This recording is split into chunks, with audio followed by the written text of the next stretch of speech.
of departing fighters. Repeat, stand clear.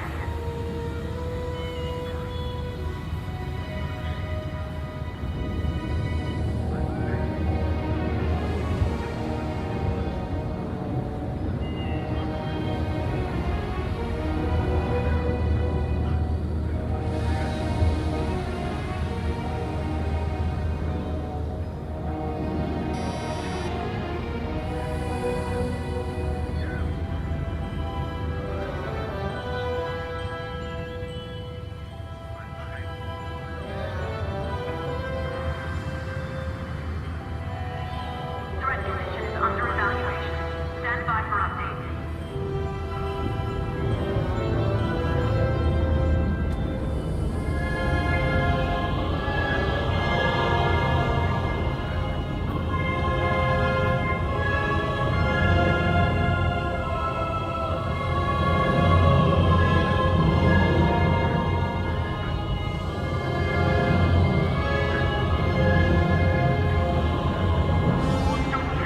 Stand by for supplemental distress.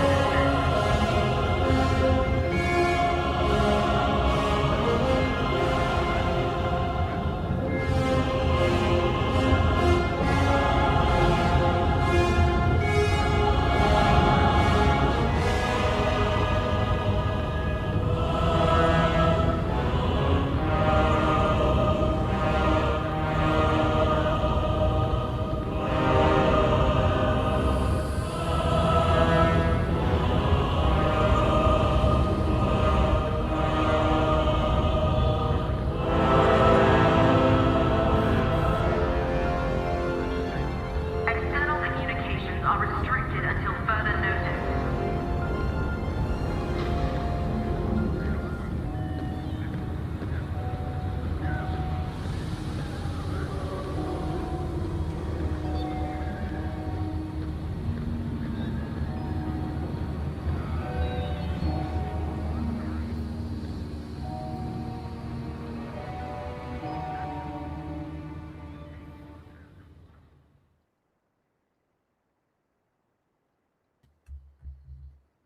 Hello, everyone, and welcome back to a rather special edition of Star Wars Toy Talk and Live Chat. Today, rather than pitching our favourite characters for the Black Series or running through the latest Hasbro reveals, we're going to do a bit of a retrospective, and we're going to be looking back on 10 years of the sequel trilogy. So, love it or hate it, you can't deny the impact it had, and to do that, we're going to be joined by some very special guests. So, as you can see, we have Nez with us, returning to the stream once again, giving your love for The Last Jedi, mate. It only seemed fitting to get you back. How you doing? You okay? Yeah, good, thanks. Good, good. And we've got Jesse as well, because I think you champion the sequels as well, mate. I think it's safe to say. Yeah, I definitely do. Definitely do. Thanks for having me back, guys. No worries. Pleasure to have you both with us. So, yeah, this one came together a little bit at the suggestion of one Mr. RoboQuiff Collects, because, like we said, it's been 10 years since, well, 11 years now since the Force Awakens graced our screens. And so for this stream, we're going to do a bit of a timeline of events and go right from the beginning all the way through to the end. So I thought to kick things off, the best way to possibly do that would be to talk about the initial announcement of the Lucasfilm acquisition by Disney, and obviously the announcements of the new films. So let's get into that when I can get the slide on screen. There we go. It's there. Bosh. So apt image to get us through it. So yeah, let's just talk about, first and foremost, our initial reactions to the buyout, the initial expectations we had when they announced that new movies were going to be on the way. What, like 20, I mean, when was this? 2012? I think Disney bought out Lucasfilm. October 2012. Yeah. So going back a while now, and I think we all had a set parameters of expectations in terms of what we wanted to see from new movies and what the future could potentially hold. So we'll just go through it in order. So we'll start with you, James. When you found out that Disney were taking it over, what were your apprehensive, excited? How were we feeling? Nothing but positivity, mate. I'll be honest with you. I thought, oh, this is unexpected. Maybe we'll get another Star Wars movie. Maybe if things go well, Disney will resurrect the Clone Wars. That became a constant thought, as you can probably imagine. I mean, I can't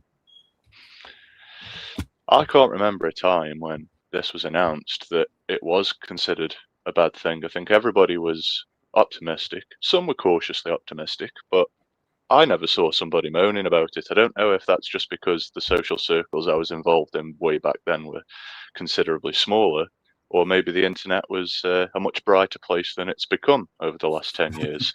I think that's a given, mate. Definitely. But I was thrilled because it meant new toys, just new everything, and it came at a sort of point where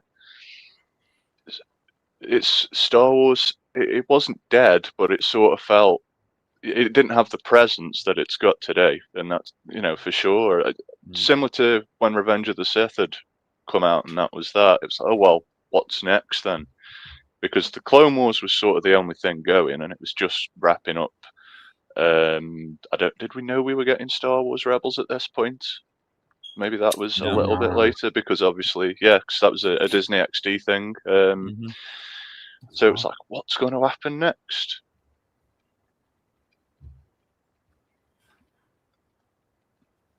That's basically it. Yeah, short and sweet, mate, for that bit. Rebels kind of came sort of 2014, didn't it? But I think you raised a good point in what you've just said, where the general consensus. I mean, I remember the memes, and like I'm pretty sure I took part in it myself a little bit, like mocking up the title for the first Disney Star Wars movie, and it'd be like Princess Leia and the Seven Dwarves, and it was in the Disney font and all that sort of stuff. I think there was that general like there was that, oh god, Disney have got it, oh here we go. But at the same time, I think, like you said, that excitement, it was like bringing it back into the zeitgeist and bringing it back into popular culture, where it was like, okay, Star Wars is about to be mainstream again, so that excitement level definitely hit. What in terms of like, because I think we got the announcement of the buyout before we got the announcement of new movies. So when we got the news of new movies on the horizon, what were your initial expectations for that? Were you excited, or were you a little bit apprehensive about the films? Were you like, what? Because I know you're not. I don't think you're a massive fan of the expanded universe, are you? For the most part, you're not kind of ingrained in that. Yeah, in that this media. is it. So, as we've discussed through various streams, my expanded universe sort of knowledge comes from the comic packs that Hasbro did, and anything that sort of came as a channel of that I saw in the shop. Oh, that's part of that, etc. And the video games that I played. So, I'd never read all these novels that people covet like the Bible. I'd never been a part of that whole sort of era of Star Wars. So to me, when the buyout was announced, new films for me were like, before they said they were doing them, that's what they're going to do. It's obvious. Disney like money, but this is great because we're going to get something new. They're not going to buy Lucasfilm and not make a Star Wars movie.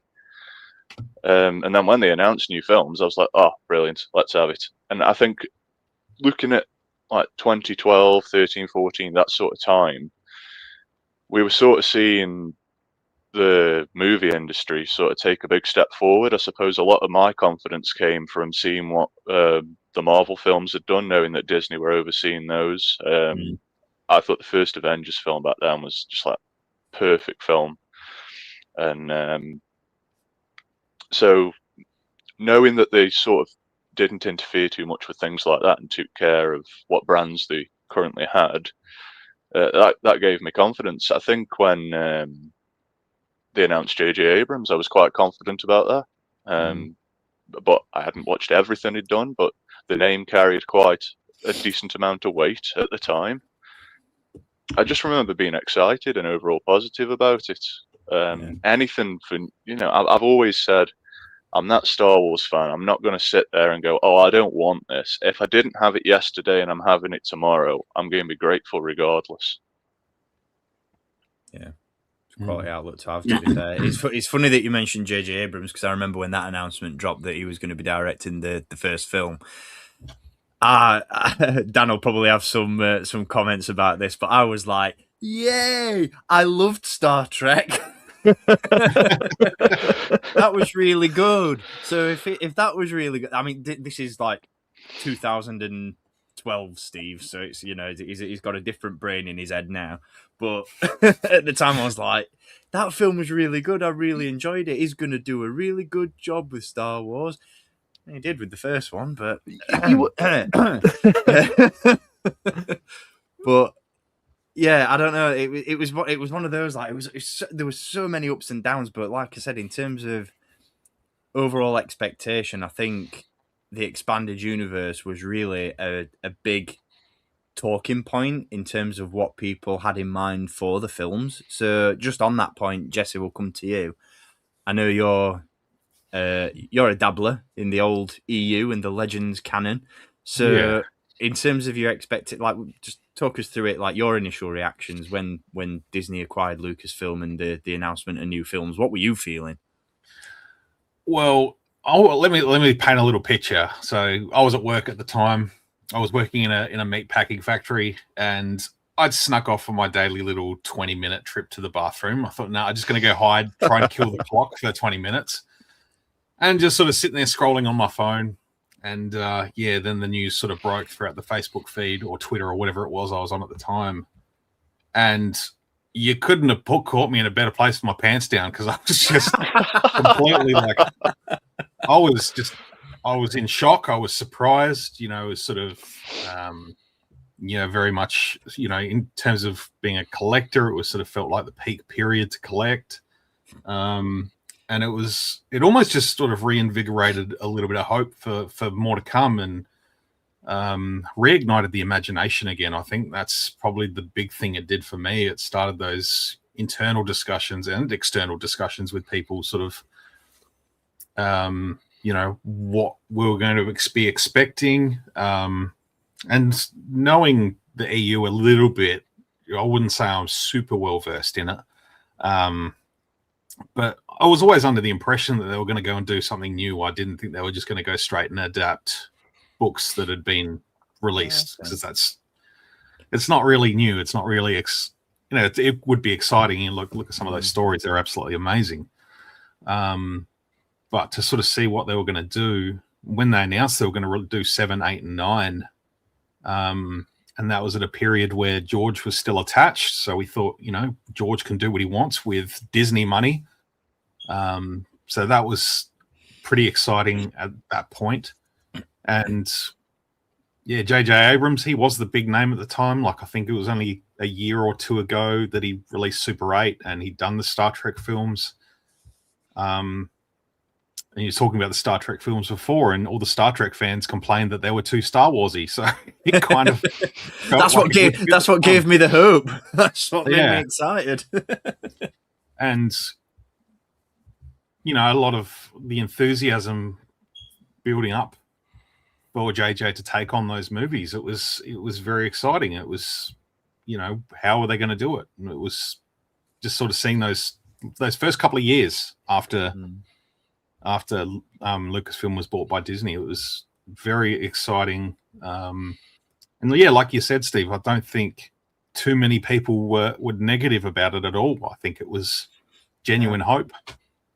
I think it's interesting what you touched. It's interesting what you touched on about you expecting them to just go straight in and do something completely new, because I think at the time, like, the general consensus was they're going to tap into the EU. We're going to see all the Legends characters brought back into canon and all that. So, well, at that point, they weren't Legends, were they? They were still canon before the buyout. So I think there was that general expectation that the expanded universe would be touched on in the movies. So just on that point, Dan, because I know we're going down this line, and I know that you're even deeper into the expanded universe, particularly with one part of the story. So when the Disney buyout came and you found out that there were new movies on the horizon, I know exactly what you were expecting. Well, you know what? Or at least what you wanted. You know what? It was a really weird time. Because just to put my frame of picture where I was at, I was looking to go to uni. So I was doing my college course, I was working through that. And the announcement really shocked me. I was like, I don't know why I'm shocked, because it's always felt like Disney were going to take over Star Wars. It's kind of been subtly ingrained when you went to the Disney parks that this was going to be a thing that would happen, because you obviously had like the crossover figures with like the Mickey Mouse and Luke Skywalker kind of do-overs. You obviously had the ride there, Star Tours. There we go. So it was really weird. It was really weird when it got announced. And I was like, I wasn't apprehensive. I was more so curious to see what they would do. And obviously there was lots of people saying, I want to see J.J. Abrams direct it. And I was like, yeah, because he's done Star Trek. There's a lot of visual stuff there that translates more to Star Wars than I always pictured, even though I'm not a Star Trek fan, than Star Trek. So it was kind of excitement. It was excitement to think who was going to be directing these films. Obviously, there was people throwing over the idea that Christopher Nolan would do one, which I was like, really? Would he? That was part of the fun of it, though. It was always sat there trying, like, speculating, being part of the community, saying, "Oh, what's happening here?" And just to go into the figgy side of things. It was a weird time for figures, because it was like Hasbro kind of had to take a pause and were like, we're now in the limelight a little bit, on the toy aisles. And it was like, because we just had Black Series be introduced around that time as well. So you had two different scales. It was all very weird. And I never forget, we had a college trip to Liverpool, and I was studying photography at the time, and obviously we had a bit of free time to dick about around Liverpool, and we went to the Disney store, and it was really close to the time of the buyout happening, and I had this Disney store employee point at my t-shirt and say, "Why are you wearing that?" as a joke, like, you're in the Disney store, you're wearing a Star Wars top. And I was like, well, Princess Leia's a Disney princess now. Like, no, she isn't.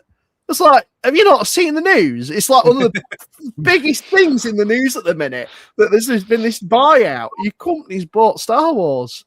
You're going to see this stuff on pegs in like a few years' time. So it was just like a really, really weird time. And there was, like I said, there was a lot of like speculation around what we were going to get merchandise wise, what we were going to get films. It was book media. Was everything going to get completely thrown into the trash in a complete refresh? It was weird waters. So yeah, but I was very excited. I was very excited at that time.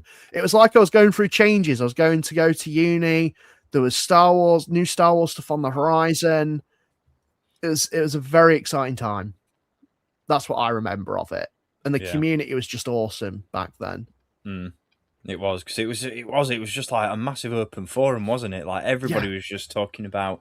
There wasn't, like we've already touched on, there wasn't really any sort of overwhelming negativity about it. It was all, oh, I really hope they do this, and I hope we get that, and it was more just a creative free for all for everyone to just get involved and talk about their hopes and wants. And any negativity was kind of squashed by people saying, well, this was kind of obvious, because we've always seen that Disney were gonna, the seeds were there. How did you not see it? Yeah. So yeah, definitely. So just bringing it to you, Nez, as someone who, not to throw shade or anything, but as someone who was there in 77 and was there in 99, and The ultimately was there in 2015. So you were there and you saw the reaction to each trilogy we've had. Talk us through your feelings when you found out the news that Disney were taking over and that we'd be getting new media. Like, was there any apprehension on your part, or was it just Star Wars is back? No, there was no apprehension on my part, because I'm a big Disney fan, as you know. Mhm. And when, each of you have spoken about, well, it wasn't really a shock and seeds were there, that kind of thing. Just coming at it from a slightly different angle. If it wasn't Disney, who else could it have been? Yeah. They were a perfect match. George was a master marketeer, and Disney are obviously master marketeers. And as I say, if it wasn't Disney, who could it have been? There wasn't anybody big enough, brave enough, bold enough, or with enough money,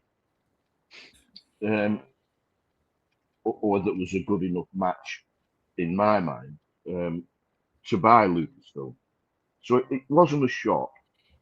I think it was a period of immense promise. You just thought, this is going to be so good. They're going to bring the films out.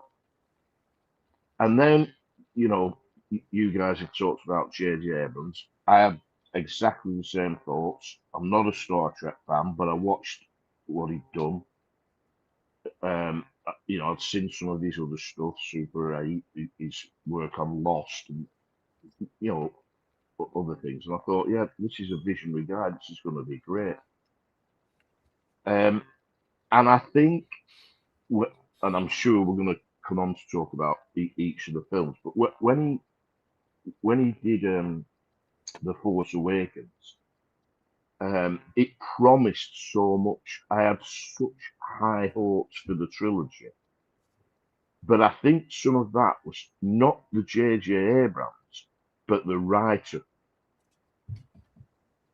whose name escapes me. One of you help me out here, I'm sure. But it was the guy who wrote Return of the Jedi. Yes. And yeah, I think I can remember the name of the original writer that George had on to write 789 before he sold, and that was Michael Arndt. Yeah, Lawrence Kasdan, wasn't it? It was Larry Kasdan, Yeah. yeah. So that's where I got the excitement from, more than the J.J. Abrams thing, because he knows the characters. Yeah. He wrote, Return of the Jedi, or co-wrote it or whatever. And that's where my excitement came from for The Force Awakens, which I'm sure we'll go on to. Talking about toys and merchandise, well, they're expert marketeers, they're expert merchandisers, Disney. So I thought that we were going to get some really, really good stuff. And that's probably the promise that was broken the most for me. And when we go on to talk about toys, figures, I'll expand on that. So yeah, pretty much like all you guys, very exciting times, lots of promise for the future. Were all those promises kept? We'll come on to that. Good. So yeah, overwhelming positivity. This is it.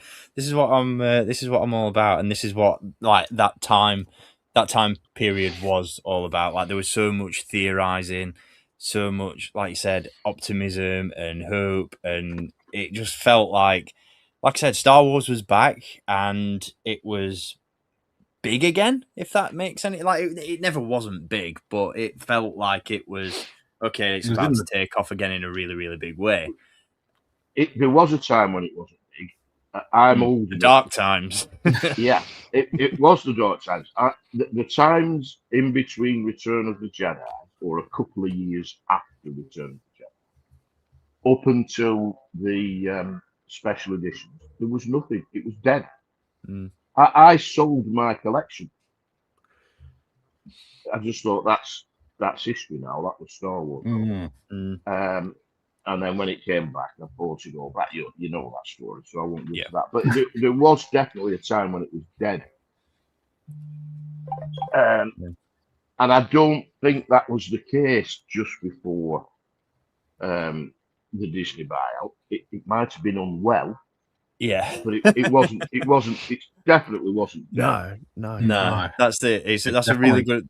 That's a really good way of putting it. Actually, it was unwell. I mean, we'd got like we obviously James will attest. We had the Clone Wars, and it was like it was never. It's like I said, it wasn't mainstream. It wasn't reaching everybody in the ways that it did when movies were in cinemas. You know, I mean, you'll remember this, Nez, as part of like the original trilogy. Like obviously after the boom of the first one, and then Empire and Return of the Jedi and stuff, the excitement around those films, and then obviously when Phantom Menace came back, like I don't think Star Wars has ever been bigger than it was during that boom period around the Phantom Menace being released. But then that sort of came back with the lead up into the Force Awakens, not necessarily in the immediate aftermath of the Disney buyout, because I think, like you touched on, Dan, it was really dirty waters. Like we didn't really know what was coming or what we should expect. Yeah. But then, like I said, this was all 2012. So fast forward to 2014, and we get that initial trailer for The Force Awakens, and we get the name of the movie, and we get into that hype as the build towards the first release comes. So, Dan, I know me and you, we got together on a couple of occasions to dive into the weeds, and we theorized and we projected and we reacted, because that was the cool thing that the kids did back then. They watched a trailer and they reacted to it. And that excitement when, because I mean, like I said, we'd all theorized, we'd all sat there and said, I want to see Jason Solo, and I want to see Grand Admiral Thrawn, and I want to see this character and that character and this story. And then Force Awakens comes along, the trailer drops, and we get all these subtle nods to these new characters that we're about to be introduced to. We don't get any direction of the story. We don't get any. We get nothing except visuals, and it was just okay. Now we're seeing it. This is what Star Wars is going to look like going forward. So, on that point, Dan, we'll start with you on this one, just because, like I said, we got together and we talked about those trailers as soon as they dropped. What were you thinking? What I was thinking, it goes back to the whole thing of changes for me. So I was now at uni, and obviously me and you, Steve, I've where I was studying at uni and where I now live, I'm fairly close to you, aren't I? So it was kind of like a bonding experience for us, I guess, in some ways. Yeah. You know, where our friendship kind of grew a bit more. And obviously I was in uni, I was in my film, one of my lectures, and it was one of my smaller lectures, whereas a small group of us, and we just had the lecturer. I never forget it being the day where the trailer was going to go up. We all had boxes just fallen. There was going to be a trailer. We knew the teaser trailer were going to go up at this time. And we were all sat there. The lecturer was doing his lecture, and even he had his like computer open, because he was like, I want to see this as well. And he's like, can we get updates from someone in the class? And I was like, that's me. That's me. I'll do that. So he had his computer open. We all were sat there trying to listen to what he was talking about. But even he was like, I don't mind that these students are like hyped for this film. And someone across the way says, it's up. It's up. Everyone circles around my computer. I don't think the video's around anymore, but we did film it, the live reaction. You can see all my students, like all some of my uni mates and my lecturer stood there just watching it in absolute awe around this small screen. Even though we had a big like projector, it was like rush to the first screen we can get to see it, and we're sat there, and I'm gushing. I'm nearly in tears because I'm like, I didn't think this was going to happen in my lifetime, you know. And it was the rush. And my lecturer after that was like, right, well, let's analyze the trailer. Completely threw his whole lesson plan in the bin and sat there with us and just broke down the trailer and how trailers are made, which was like, for me, that's what education's about. It's like adapting to engage with your group that you're teaching. So we were sat there talking about it, and I'm obviously trying to like move away from the Star Wars fan head, but from like a filmmaking perspective, because it's, you know, uni. But I couldn't escape it. I was sat there like, oh, but this, that, and this, all this stuff, and who's trying to work out all these characters and things and what we've just seen. And they were literally just little shots. Yeah. Because again, it was a teaser. You know, you had Finn popping up in the sand. It's like, well, is that Tatooine? What's this planet? And you've got BB-8, and you got Kylo Ren, and oh my god, it was just what a time. And then it was like, fuck. We've got a whole year until we see this film. It's a whole nother year. That's it. And it's like, what's going to happen? And it's like looking at all this stuff. I'm like, I want a figure of it now, but no, can't have that yet. It was just absolutely wild, and it was on everyone's mouth, regardless if they were a fan or not, because it felt like such an event. Yeah, such a piece of like history. Oh my god! I just I think it's one of the best teaser trailers ever put together, because it left so many questions unanswered. It didn't give anything away other than the characters, and it was just awesome. It did what it said on the tin. Effectively, it teased. It teased because, like I said, at that point we didn't have names for any of these characters. We didn't know who any of these people were. I remember the name, like, if I'm not mistaken, the names of the characters being revealed through Topps trading cards. Yeah, and that just goes back to what you just said, Dan, about the whole thing being an event, because everything just fit together so well, and they pieced it together as it felt like Topps, funnily enough, having mentioned them, Topps have always done the trading card campaigns in the lead up to the movies, haven't they? And they've always called it Journey to whatever the movie title was. And that's what, like, the build to each of these movies always felt like. It felt like a journey to it, because we'd get all these little snippets of information, or we'd get these little teasers, these little clips, these little images, and it just felt like the whole time we were being, you know, it was like, follow the crumbs. Follow the crumbs. Like, piece of candy. Piece of candy. Piece of candy.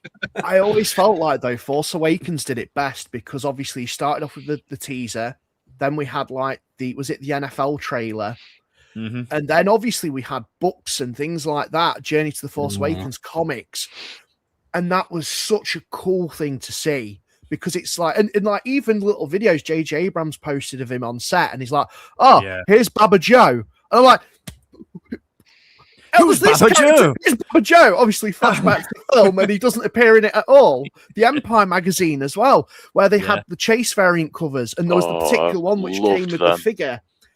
Genius. Absolutely genius. It was such a good time. What a time. Yeah. I remember. I'll never forget that first. That I think it was the first video JJ put up from set, where he's in front of the Resistance X-wing. Yeah, and we were just like, "Oh my god, it's there! Look, it's there. There's an X-wing.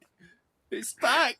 What about you, James? When that first trailer dropped and the journey to the Force Awakens began? I can't remember what time of year it was until you said you were at uni, Dan. I had it in my head that they dropped it at San Diego Comic-Con that year, because I remember they had such a massive Hall H presence for a long time each year, but I could be misremembering. But I do remember, I think I saw it just on the computer at home, and it come up. It's like, like 4 minutes ago. I just remember it being 4 minutes ago uploaded. I'm like, fucking hell, you know, you think, is this real? Because again, it's YouTube. People haven't changed that much in 10 years, because you've still got all these bloody fan-made trailer. It's just the only way it's expanded over the years is now it's artificial intelligence that's making these things. So I clicked on it, and it was just it's that music, and you got a character, and then another character, and then you got that voiceover of "There's been an awakening. Have you felt it?" And that lightsaber ignites. That got me, and then it was that shot of the Falcon and the TIE Fighter on Jakku. Yeah. Because you were seeing something from the original films done in, the highest spec of CGI, or it was just fucking mind blowing. And I remember showing it to my dad, and that took him back as well, seeing the Falcon like that. And then he was like, "So when's that come out?" And I said, "Oh, that don't come out for just over a year." And he's like, "You bloody what? What was the point in putting that out then?" And I'm like, "But it's exciting. It's new." Yeah, because that teaser that dropped in November of 2014. Yeah. And then I think the full blown trailer with the Chewie, we're home. That was like that It would have been that was February. April or May, I think. Celebration. Oh, was it It was Celebration? It was Celebration. But I was there. I think it was Celebration Anaheim. I think, and I was lucky enough to get seats in the Lucasfilm panel, and I remember watching because I'd seen the teaser like you guys, and when I saw the actual trailer on a massive screen with whatever it was, 25,000 other Star Wars fans in this great big arena. When it got to that bit that you've just said, Steve, that Chewie, we're home. Honestly, there were grown men in tears all around me, and the feeling that Star Wars was back was so palpable in that room. Mm. And then out on the convention floor afterwards, people were literally still in tears and talking about that trailer. And it's something that I will never ever forget. I often say that the three highest points in Star Wars for me are that Luke appearing in Mandalorian season 2, and not on quite the same scale as Chewie were home, but the same thing. I remember Celebration Chicago saying to the guy sat next to me when they were about to show the Rise of Skywalker trailer, and we didn't know the name of it even then. It was revealed at the end of the trailer. They need to do something really good to beat that Chewie we're home moment. And right at the end, when you get that no one's ever really gone, and then you hear the Emperor's laugh, came very close. I'm getting goosebumps just thinking about that, because I was there in Chicago as well with that trailer playing, and the energy levels in that convention center were it was electric. Like, everyone that was witnessing that name reveal and the cackle of Palpatine was just this it was overwhelming. I'm getting goosebumps now thinking about it. Like, it's yeah. And then we got the name reveal, which was probably the biggest disappointment in Star Wars history. It's the worst name of a Star Wars film ever. Second only to the movie itself, right? Well, I'm sure we're going to talk about that. Oh yeah, absolutely. It has its good points and it has its bad points. Yeah, of course. Star Wars. I remember thinking the Phantom Menace was a weird name back in '99 as a 10-year-old. Yeah. I get as a 10-year-old. Like Phantom of the Opera. I get that. As an older guy, I bought fully into this thing, which is what George based the things on. Saturday morning cinema, these serials that they had on, these black and white serials like the Rocket Man and all these kind of things, Tarzan and all this, they had odd names like that. And that's what George based them on. So, the Rocket Man Strikes Back, Return of the Rocket Man, Revenge of the Rocket Man, The Phantom Menace. I bought into all that. And I was disappointed. That's one disappointment I had with the sequels, that they didn't continue that tradition of being names based on old Saturday morning movie serials. Mm. Yeah, there wasn't much of was there? No. I must admit I did miss that from the sequel titles myself. It was like for the other films, it was always wasn't other than Rise of Skywalker, we didn't get a lot of the. And I remember feeling the same way about Attack of the Clones though, because I think I was 12 when Attack of the Clones came out. But it's funny that you mentioned, Jesse, that when Phantom Menace came out, you thought that was weird because you didn't quite fully understand why it was named like that. Yeah, and it's funny that you've just brought up your memories of the other titles, because when Attack of the Clones got revealed, I remember thinking that sounds too sci-fi, where Star Wars has never really been science fiction. It's always been more science fantasy. And Attack of the Clones to me just felt, oh no, we're going down a weird path here with this. And I was 12 when that came out, and I remember thinking, oh no, it's too cheesy. You know, see, that's back to those Saturday morning things. That's it. Excites me. You know, Attack of the 50-foot woman and all that. Attack of the Clones. Yes, we're back, and then the film was bloody dreadful. I wonder whether JJ went for the cereal sort of vibe, but he got the wrong cereal, and instead he started going through his breakfast pantry, and he's like, the corner flakens. Wow. That's headcanon now, that is. And if we're going to be pedantic about it, shouldn't it be the Force reawakens? I remember everyone prophesizing what the next one was going to be after that, and it was like from its sleep. The Force takes a midday nap. So in terms of like excitement levels, I think, you know, we saw a trailer, it peaked. We then fast forward to December of 2015, and The Force Awakens arrives in cinemas. We'll go down the line again. James, start us off, mate. You walk in, you've got these preconceptions, you think, okay, we're going to see this, we're going to see that. We've had the trailers now, we know that the expanded universe isn't going to get touched on.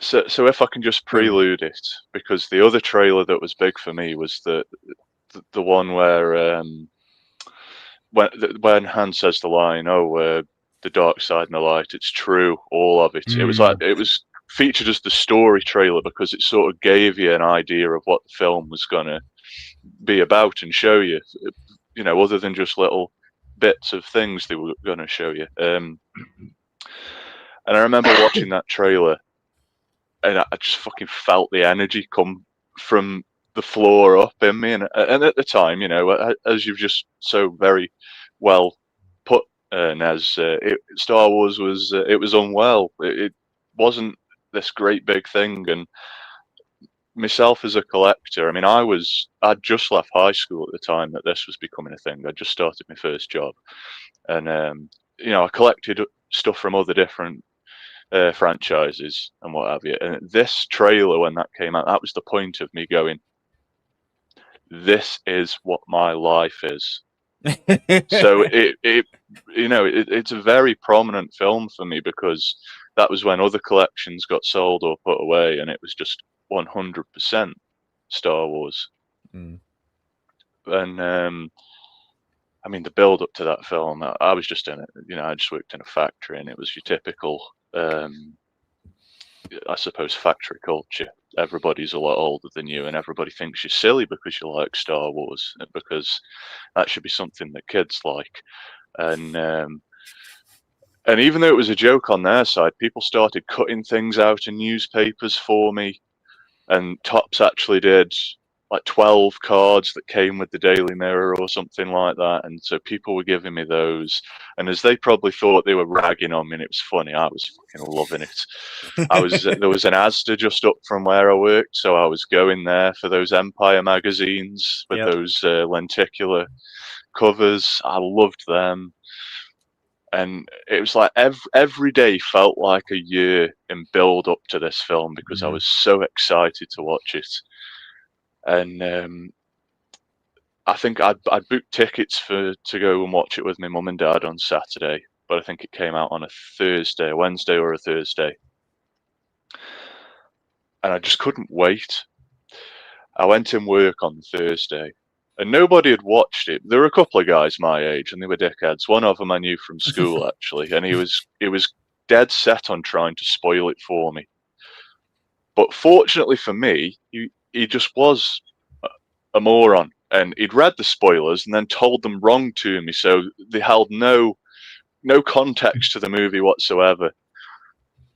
So I thought, bugger this. I get off work at 5, and have my tea. I'm going, whatever the next screening is at the Odeon, I'm going and I'm watching it. And my mum, she was kind enough to drop me off down there. Traffic was really bad, and I was literally 5 minutes from the cinema, and it was just traffic was shit. Said, I'm going to get out of the car and I'm just going to run because I'm not missing this. Like, I can't. I have to see this film. So I get there, and I get there in the nick of time. Get a drink. I have a wee. I don't have a wee. This plays importance, right? I sit down, and it's on the smallest screen in the cinema, which normally would be a massive turn off, but I have to see this film, right? And I'm sat there, and I shit you not, because this is, other than the Clone Wars, this was my first Star Wars theatrical experience. Wow. Just because of, I was a young kid when the prequels come out, at the age of where it was probably, if you go to the cinema, you won't shut up. Yeah. So this was a big deal for me, and just the minute that you hear the theme kick in and you see the logo and the opening crawl, it was just pure ecstasy. It was something else, and every scene that started, just every visual, it was just excitement for 2.5 hours because of the anticipation and the build up. I think everything paid off. I've never experienced something quite like it, where a year of building something up in your head, well, at least for me, half of the internet thought otherwise, apparently. I was just loving every minute of it. Same here, mate. To just bring it full circle a little bit, not to go on for too long, because I want you guys to share your thoughts as well. We get to the bit where they're in Starkiller Base and they're shutting the shields down. I've been work all day, mate. I probably shouldn't have bought a drink getting in there. I need to go to the toilet. Oh, and no. As a rule, I do not go to the toilet when I'm watching a film in the cinema, even if it could kill me. My bladder's getting punished that day. So I go for a wee. I come back really fast. If I'd have left it a minute later, I would have missed Han Solo dying. I come back just as they enter that area. Oh, my God. Ben! I'm like, man. How did you feel? Did you see that coming? Well, I remember vividly saying to me, because I mean, I didn't interact with the fan base very much, you know. I had a couple of friends that I still spoke to outside of school, and this was the time when I used to still play video games, so we talk about stuff on Xbox and things like that. But my mum and dad were sort of my main sort of, I'm telling you something and you're just going to listen, you know. And so I'm like, I wonder if they'll kill Han Solo off, because it was something that was thought to happen in the original trilogy. Because, you know, you guys know, I don't need to tell you, the old carbonite thing that was put in place because of an uncertainty of Harrison Ford coming back for another film. Yeah. And I just thought maybe they would. But in my head, I had, Harrison Ford, you know, he's getting on a bit. Maybe he doesn't want to do a trilogy of movies. And as much as I thought it might happen, I didn't expect it in the moment. And it really took me back. It's quite an emotional scene. And I think that is such a feature piece for J.J. Abrams as a director, because I think it's done in such a way I remember loads of people on YouTube talking about this after they'd seen the film as well. And it's that use of the transition of dark to light, and then that ultimately is mirroring the decision that Kylo Ren chooses. And then it's looking at the character of Han Solo as he's not necessarily this 100% hero throughout his life. And as he falls down into the abyss, he still falls into the small part of that that's bright and full of light, and just all that contrasting with each other and coming together. I mean, it's such a memorable scene.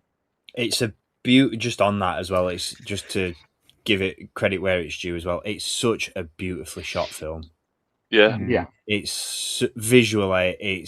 I think visually, it's probably one of my, if not my favorite. Purely just from, like you said, that use of color, use of contrast. I mean, I think I'm probably speaking Dan's language a little bit more now when I get into all this sort of stuff. But it just, in terms of how it looks, it's such a stunning film, and I'm really glad that we've got onto the talking point already of Han and Kylo Ren, and that being one of the running themes throughout, not just Force Awakens, but the trilogy as a whole, because to lower the mood and bring sentiment into it. So for me, Force Awakens is always a bit of a bittersweet film, because in 2012, when the Disney buyout was announced, a couple of months prior, my dad had been diagnosed with a brain tumor, and we weren't fully aware of what was going on or what to expect or how long we'd have and all that sort of stuff. But I remember finding out that new films were coming and thinking, holy shit, like, you know, because my dad wasn't a massive Star Wars fan from a story perspective, but I mean, anybody who knows my YouTube journey and all the stuff surrounding that, like, he was a master craftsman. I mean, you know, E11 blaster rifle speaks for itself. And he loved the technical side of these movies, like the props, like dioramas, all that sort of stuff. He just loved building and making and creating things. And so when we found out that new Star Wars movies were coming, we were like, we're going to get to work. Think of the wealth of props that can be built. Think of the wealth of like dioramas we're going to put together, all this sort of stuff. And just to cut a long story short, we fast forward to November of 2014 when the trailer drops, and at this point, my dad had passed away 6 months prior. And so for Force Awakens, it's like I say, it's that bittersweet film, because it's the one that got away. It's the one that we didn't get to see, you know. And yeah, for Han and Ben's relationship to be such a I mean, because don't get me and my dad got on. I just want to preface by saying that there was never any of that, but it was every scene they shared together, whether it's in Force Awakens or whether it's in Rise of Skywalker, it absolutely crushes me, but in the best way, because I've got very, very happy memories of my dad, and you know, it's one of those things. It's just it adds so much emotional weight to the story, and it adds so much emotional weight to these films. And I think that one of the, like, I mean, we'll get onto Rise of Skywalker again in just a little bit, but I don't know, it's just one of the reasons why, like, Star Wars is just so poignant, and why it just means so much to me on that level, on a sentimental level, because it's I don't know. It just adds to that importance of it all, and I definitely understand. Yeah, I can't really articulate it, but I started off that story with a point in my head that I wanted to get across, and then I've just got, I don't know. I think we all know where you're coming from, but you know, I think anyone that's been following Star Wars for a long period of time, we have big moments of our lives that tie with something of that period of time. Like I've mentioned it before, like I went through my first major breakup as a 25-year-old, and that was like happening over the same week that Ahsoka left the Jedi Order, and that feeling of having to step away from something that you're uncomfortable in. That's still something that resonates with me today. Like when I watch that episode, like I still feel heavy when it comes to that. So I think, same to you. Like you tie those moments together with those big moments of your life, and it connects you on a soul level to it as well. I think it was the timing of it all as well. Yeah, like the fact that all this had just happened, like in the couple of years, like so, like life is so fucking cruel because it's like that, like those 2 years during the build up to this thing that we like collectively we should have been really excited about, and then obviously all this horrible stuff happens in life outside of Star Wars, but then the film comes on screen and there's that really emotional scene between father and son on screen, and I'm just like, God damn it, there's somebody out there trying to get me or what? Like, what are they trying to do here? Like, this is just mean. But it added to it as well, because it's almost like I remember leaving the cinema after Force Awakens had ended, and I think because I'd been to see it with Cara, my now wife, and I just said to her, like, I think one of the first things as soon as we walked out, because obviously her first thing to ask me was, well, what did you think? Was it everything you wanted it to be? And I think one of the first things I said was, he'd have fucking loved that. Oh, and man. So and it's just that it's cruel and it's poor timing, but at the same time it makes the film better for me, if that makes any sense. I don't absolutely. know. Like, I don't know. It's almost like a cushion in a way. It's like a blanket. It's comfort. It's a really emotional scene, and I cry every time, but at the same time, it's there as like I don't know. It's like kind of, I don't know. I can't articulate it, but I think I'm putting it across. You are emotionally. I think the thing that's beautiful about film is it can evoke emotions that we didn't expect to have, like we didn't ever think fully into. It's like a form of therapy in some ways. Yes, because sometimes there are things that we haven't fully unpacked, and even a subtle thing like Ahsoka leaving the Jedi Order, Ben confronting his father, not in the best way, but there are things that can really resonate with us and open up our level of own thinking and what we've been through. And that's the beauty of cinema. And sometimes it doesn't make sense why we like things or don't like things, and that's okay. I think for me the big takeaway from this is to be respectful, and I think that's something that some people in the community don't always take from. Yeah, it's someone can watch a film and they can take something completely different from you because they come from a different life experience and things that have happened to them. Yeah.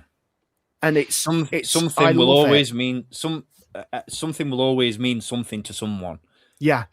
You could watch the Transformers films, and even though I think that they are absolute slop, there'll be a thing there for people that you can take, that someone would have taken away from, that they could.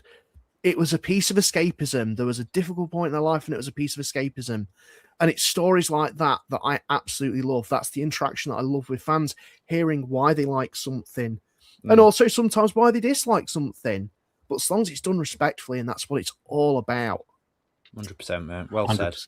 Yeah. Is that your little bit of revenge on me for saying that I wouldn't have a bad word said about the Transformers films last Saturday? because even though I do think the Transformers films are a little bit sloppy, I went to see 2007 Transformers. I know we're off topic here, but I went to see them, and I remember going to the cinema, to my janky little cinema in Skeg, Vegas, with my friends, and it was the best time. I remember it's, you have fun, even though you might think now, oh, that film was a bit shite, but you can go back to it and be like, you know what? I was a kid. I had so much fun with that.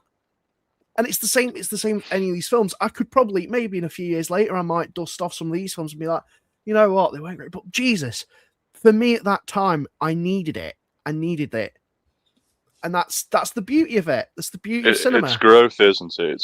It echoes growth. We never stop learning, and we never stop making mistakes throughout our whole lives. And it's very strange how you've got these things to lean on, and they resonate in different ways. And I suppose, in a way, that can either make or break an experience. I mean, as you've just said, Steve, with that scene, you take something away from that not many other people do.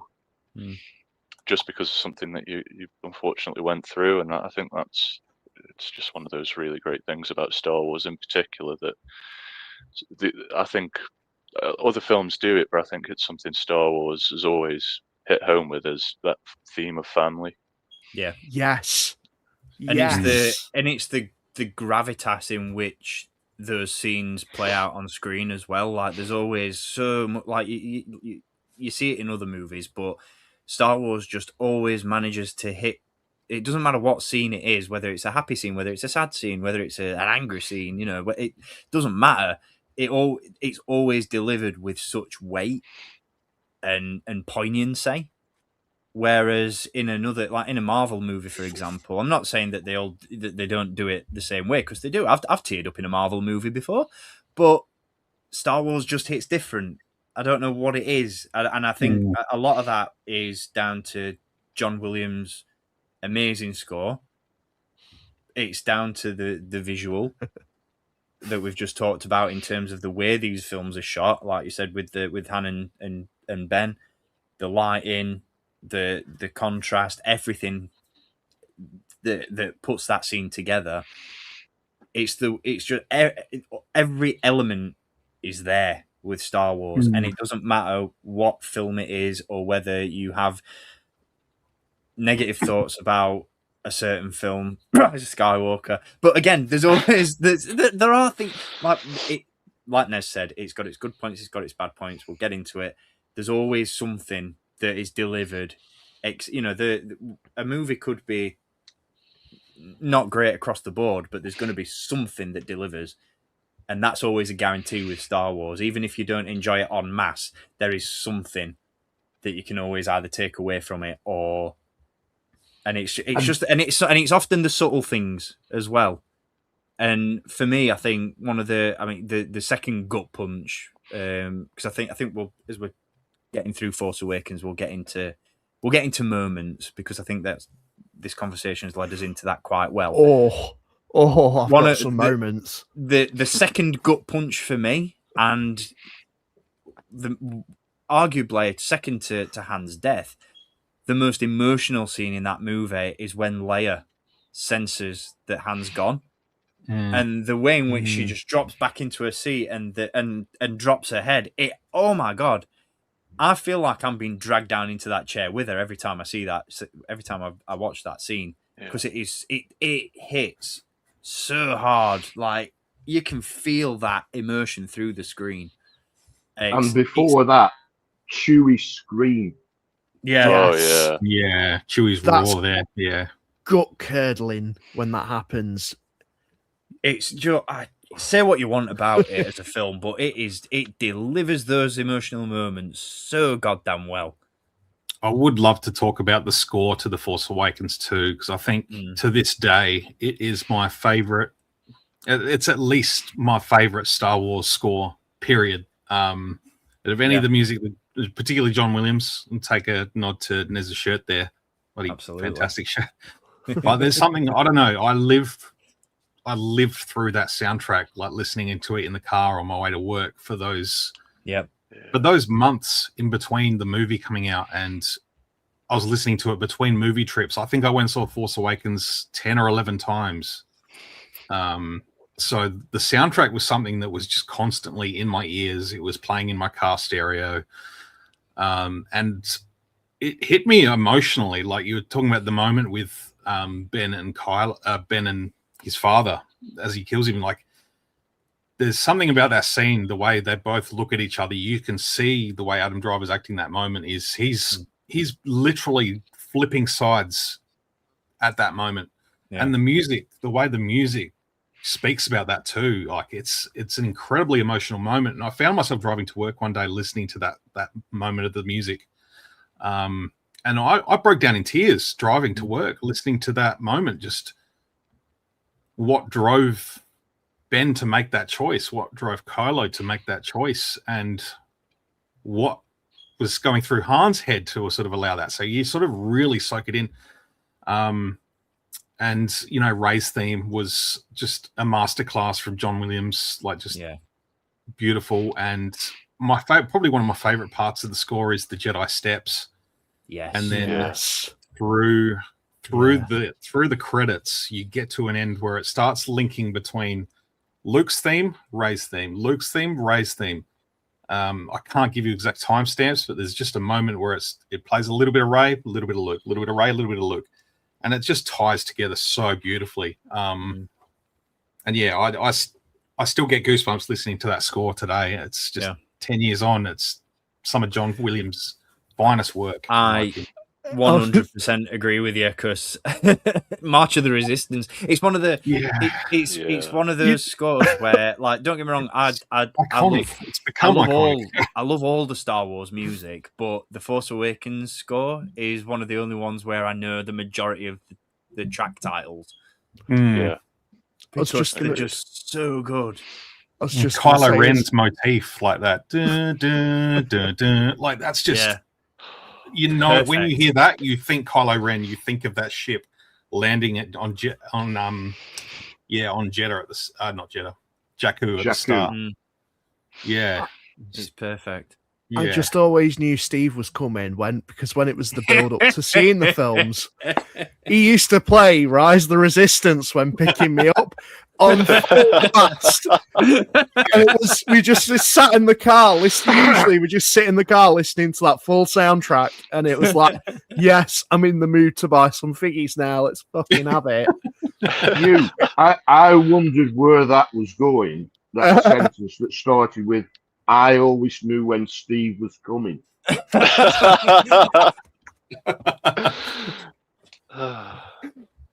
my theme. I normally do.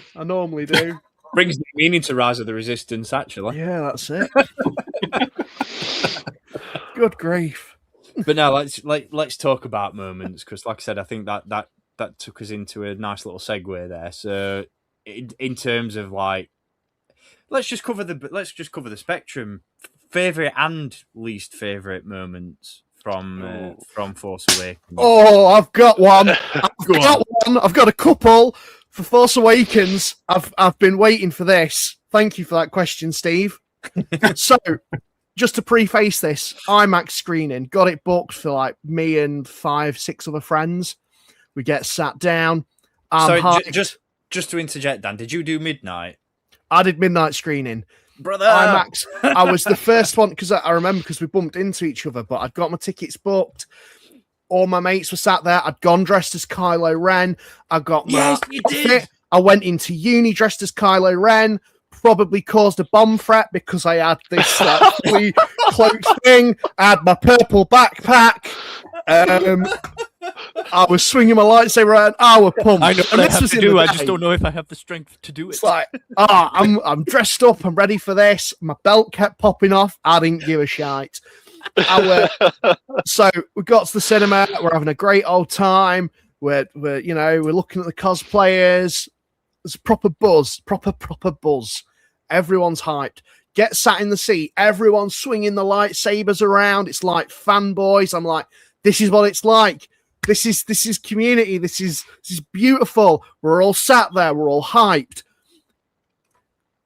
Goes to black. Trailers start rolling. We're like, okay, let's get through this. Let's get through it. Here we go. And it's like getting a really nice, like, you're getting built up. You're getting really like, whoa, I'm getting ready for this. Now, I stupidly opened my phone. And this is back in the day of Twitter. Oh, no. And there's a picture. Oh, no. Just to go back to the Han and Kylo Ren scene. Oh, no. Oh. And I was like, oh, no. And it was just someone who was just spamming people with it. So I put my phone down. I'm like, no, I'm not having this ruin my experience. I'm going to put this to the back of my head. But I was pissed. I was pissed. And We're all stunned. oh, but you know what? The good thing was that anger then got channeled to something else, because just as we thought the film would start, it went black. Screen went black. It's like, it's starting, it's happening. Everyone fucking shut the fuck up, sit down. You could Turn not off the hear flash, you fucking moron. That's it. You couldn't hear a pin drop. Screen illuminates. And a fat head appears of James Corden in an advert. I can't remember what the advert was, but it was his face. And I thought, fuck off. I'm ready for this film now. I'm sorry for the overuse of swearing, but this is pure raw emotion. I'd forgotten about Han at this point. It was just his face. You just wanted to stab James Corden. It's just like, just get the film going. And then he goes. And we've all had that thought over the years, though, haven't we? Yeah. In James Corden's face. Everyone in the cinema just fucking were like groaning, like, "Oh, come on, are you kidding me?" We're all hyped up, but when the film started, the fact that I had that in the back of my head, it kind of blew away a little bit. But the interesting thing was, because I kind of knew, I started to look to my other friends when I thought the scene was coming up, and like the audience, and it was like, oh shit, everyone's like on the edge of the seat with this thing that's about to happen. And when you could hear audible gasps. You could hear people shocked at that whole thing with like Chewie screaming. It's like everyone collectively feeling. And that obviously the film ends. And it's like, there's a mood. It's kind of weird when we see all these comments online of people being like, oh, I didn't enjoy that. There was just a good feeling about it. A good starting feeling of where we were at. There's just an element of being pumped and excited, and it was beautiful. Even with those little negatives, the whole film itself was just like, I really love that, and I loved it so much that I went to see it, I think same as you, Jesse, about 10 or 11 times. Did it in IMAX, 4DX, regular screens, went to see it with my mum, went to see it with my dad, went to see it with friends. I did it with everyone because it was just, I need to show them it. I need to introduce them to why I love the Wars. So yeah. So about favourite moments from the film? From the film itself, just the whole thing, Steve. The whole thing I love. Even the negatives that some people raise about it, about Chewie not going to Leia, or Leia going to Chewie. For me, it was just that expresses Rey's empathy to Leia. Chewie's probably feeling things on a different level that he just needs to. Yeah. But again, I get people's gripes about it. But for me, the whole film from start to finish, it goes at rates of fucking knots. Yeah. But I'm never bored. I'm always engaged. And I love the fact that they used just practical effects. Yes. The soundtrack, again, as we've mentioned, is beautiful. Just everything about it was just such a perfect starting point. And the thing that really starts it off for me is the whole intro to Rey and Finn and Poe. Just getting these intros to those characters and the journey that we're going to go on with them. That's a really good point. That's a really good point, actually, because I think that's something that not a lot of films do very well, is instantly make you care about characters. Yeah. Whereas Force Awakens does it really, really well. Like, you're introduced to Rey. She's living this isolated life. She's, making a little ready meal bread on her own inside that gutted AT-AT. She's not living her best life. And instantly you connect with her. She's going to Unkar. She's trying to make a bit of money and all this sort of stuff. She's trying to get food. You're instantly there with her, like, oh, she's got it rough. You meet Finn. Guy's empathetic. is on the run. You can relate to elements of his personality. You meet Poe, he's a dashing brave hero. This is the guy. And it's like every single introduction is so well done. And yet instantly within those first few seconds of meeting each character respectively, you give a shit. Yeah. And there's not a hell of a lot of films that do that. I think that the movie has a really good opening as well. I still think Revenge of the Sith has the best opening of any Star Wars. Yeah, by far. Yeah. But I think Force Awakens has a really good opening. From a visual standpoint, yeah, absolutely. And as you say, the introductions to the characters. Kylo Ren's screen presence from the get-go is tremendous. Mm-hmm.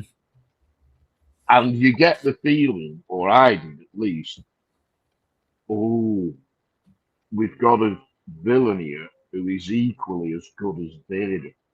Mm-hmm. With his screen presence, his voice, and all that. They unmasked him too early for me. He shouldn't have been unmasked in that film. He should have been unmasked later. Yeah. Okay. Yeah. What even taking into consideration the scene with Han, you'd have kept him masked for that. Yeah. Wow. I would. Okay. I get why they didn't. And all. Excuse me. All I'm talking about now is personal preference. I would have liked to have seen him. I quite like the mystery in certain, like, you know, we didn't need midichlorians, obviously. We just had the Force. I quite like the mystery and strong enough to pull the ears off a gun dog. I don't need to see a gun dog. I like all that. And I just think that in the same way that they didn't unmask Vader until the third movie in that trilogy, I think they unmasked him too soon. I think that's a really interesting point. Yeah. Even the scene with Han where he goes to Leia on Takodana, he says, "Leia, I saw him. I saw our son." Like if he just said, "I saw him," and left at that, like you're still thinking, you know, you still had those people that were like, "Is that Luke in the armor? Is that Luke?" Yeah, I remember that. Oh boy. Some other bits I didn't like. J.J. Abrams doesn't use Luke properly. Well, he hardly uses him at all. And just having him right at the end, I thought was not great. What we all wanted to see, particularly people of my age who grew up with the original trilogy, is all the heroes together, and we never saw it. I'm not saying they should have been running around like they were in the original trilogy, because one of the worst bits of The Force Awakens is Old Man Han running away from the Raptors. He runs like an old man, like I do now. You get my gopher. But you know, yeah. But I did. It would have been nice to, you know, even if they were all just sat at the controls of the Falcon or something. We needed to see them all together doing something, and it didn't happen. That was a huge opportunity missed for me. And he, like I said, he doesn't use Luke. Ryan Johnson gets a lot of stuff, and I really would like to talk about that when we move on to the next one. Yeah. About misusing Luke. I think it's J.J. Abrams who misuses Luke. Agreed. He hardly uses him at all. But thankfully, for me, The Force Awakens has more high points than it does low points. Even taking into account things like the missed opportunity of having all the heroes together in a couple of scenes or whatever. And you guys have covered all them, so I don't need to cover them. All the good points. About you, Jesse, anything that really stood out to you?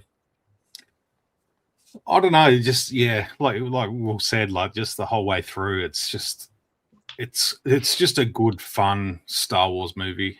I remember the first time I saw the scene where Poe comes and flies in and he's taking out the X-wing, taking out the TIE fighters, and Finn's watching him fly around and he's doing loops, and it's like, this is what we've been waiting to see, what can be done in an X-wing forever. And just the music, Finn yelling out, that's one hell of a pilot, and just sort of saying this is what X-wing pilots can do when they're zipping around like that, not just in the emptiness of space with a black backdrop. It's the build up to that as well, where you can hear it, the chat with the stormtroopers, and they're like, something's going to go down there. What's going on? It's the Resistance. Flying over the water. So cool. But he's like, Poe's taking pot shots at stormtroopers like on the ground. And it's like, and then he's like, just TIE fighter here, TIE fighter there. Playing Star Wars Battlefront in real life. That's one of the things that I love so much about that scene is when, like, some of the bumps those stormtroopers take are insane. Like, how is there an actual person in those suits? Because they're like jelly. They're just throwing themselves around left, right, and centre. I just want to say as well, like, thank the maker that they actually came to their senses and decided not to kill off Poe in the desert when the TIE fighter crashed. Yeah. For me, Poe is one of the best characters in the sequel trilogy, and if 100%. it didn't have him in it, I think we'd be looking at something a whole lot different today. Yeah, well, he's that sort of quintessential link to Leia for the new heroes, like Rey and Finn, like for them to link up with Leia and the Resistance. He's that tie in there. Yeah. Without that, you've got a couple of strangers meeting an old lady on a Resistance base. It's like, okay.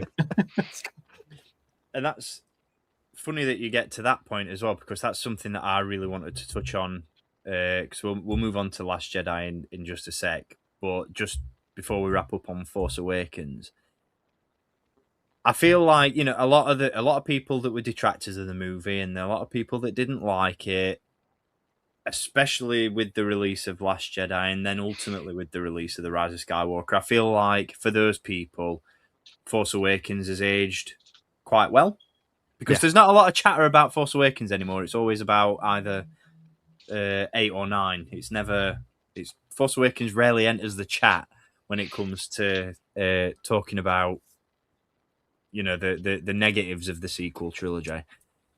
Recency bias. And but for the most part as well, like a lot of the things that most of the mystery and most of the things that we wanted answers to in The Force Awakens. So we had the introduction of Snoke. What was his origin? Where did he come from? All that sort of stuff might not have been satisfying, but it gets tied up. There are aspects of the film and aspects of the story that we all have a resolution to now. But one of the biggest what ifs, well, I'll not say what if, but one of the biggest mysteries of that film that still to this day I think needs a little bit of clarity adding to it is another story for another time. Oh yeah. It's been 10 years. Where's the... It's another time. Tell us the story. Maybe I'm missing something because I'm not a Marvel comic reader. Shoving them in comic books too. This is it. This is it. Animated series all the way. If you're going to fill those gaps and you're going to tell those stories in between, give us the animated series. Clone Wars, the sequels for us, please. Do what Dave Filoni did for the prequels. See, I'm okay with that. I'm okay with the fact that we don't know what that story is. Leave some stuff to the imagination. I don't need to see a moof or anybody milking one. I don't need to see somebody pulling the ears off a Gundark. We had enough milking in the sequel trilogy, I think. So some of it just needs to be left to the imagination. Leave some questions unanswered. I quite like that. That's fair. I mean, I'd if you want to agree. take Star Wars Visions into consideration, some Jawas are selling it in the Aardman episode. Yeah. You actually see Maz reach over and grab it and just take it off the stall from behind. There we go then. I count that Sort of, just because it's sort of. funny and I like Wallace and Gromit, so Yeah. works for me. Canon. It's I also canon. feel like it would be a pretty boring story. So she's like, look, it's not that deep. Yeah, it's Yeah. like we're about to get overrun by stormtroopers. Hand, shut up, I take think the damn thing. It's not the how she gets it that's the thing that itches my brain. It's the how does she know what it is? Yeah. Yeah. That's I think he answers that himself though, because he says that she's ran this watering hole for over 1,000 years. It's not exactly left to the imagination to say that she predates a lot of what we know in the galaxy to the point where the Force would be something that she knows about. Maybe not a great deal, but she's certainly aware of it. All right. I'm not disputing that because she even mentions it. She says, I've seen everything. I've seen the Jedi, the Sith, the Empire, and now I'm seeing the First Order. But and she obviously knows it's a lightsaber. I'm not discrediting her that much. She's obviously a really smart lady. But how does she know it's Luke's? How does she know it's Luke? I see. Sorry, my mistake. Yeah. Well, wasn't one of the original ideas for the opening of the film? No, God. Oh yeah. To be the hand holding the lightsaber falling through space. I am so glad it wasn't. Yeah. Oh man, I remember that. I've seen the sketches and the stuff because it's like the ship coming over, isn't it? It's like it's the hand floating through space, and then it's the Star Destroyer like replicating A New Hope coming across, and then a little claw coming down and picking it up and taking it up. It's like I don't think that carried the same. Yeah. That would have begged the bigger question of how did it get out of the depths of Cloud City into space? Yeah, like 10,000 light years away. Yeah, I don't think it went down. It went down, not up. It's not real, guys.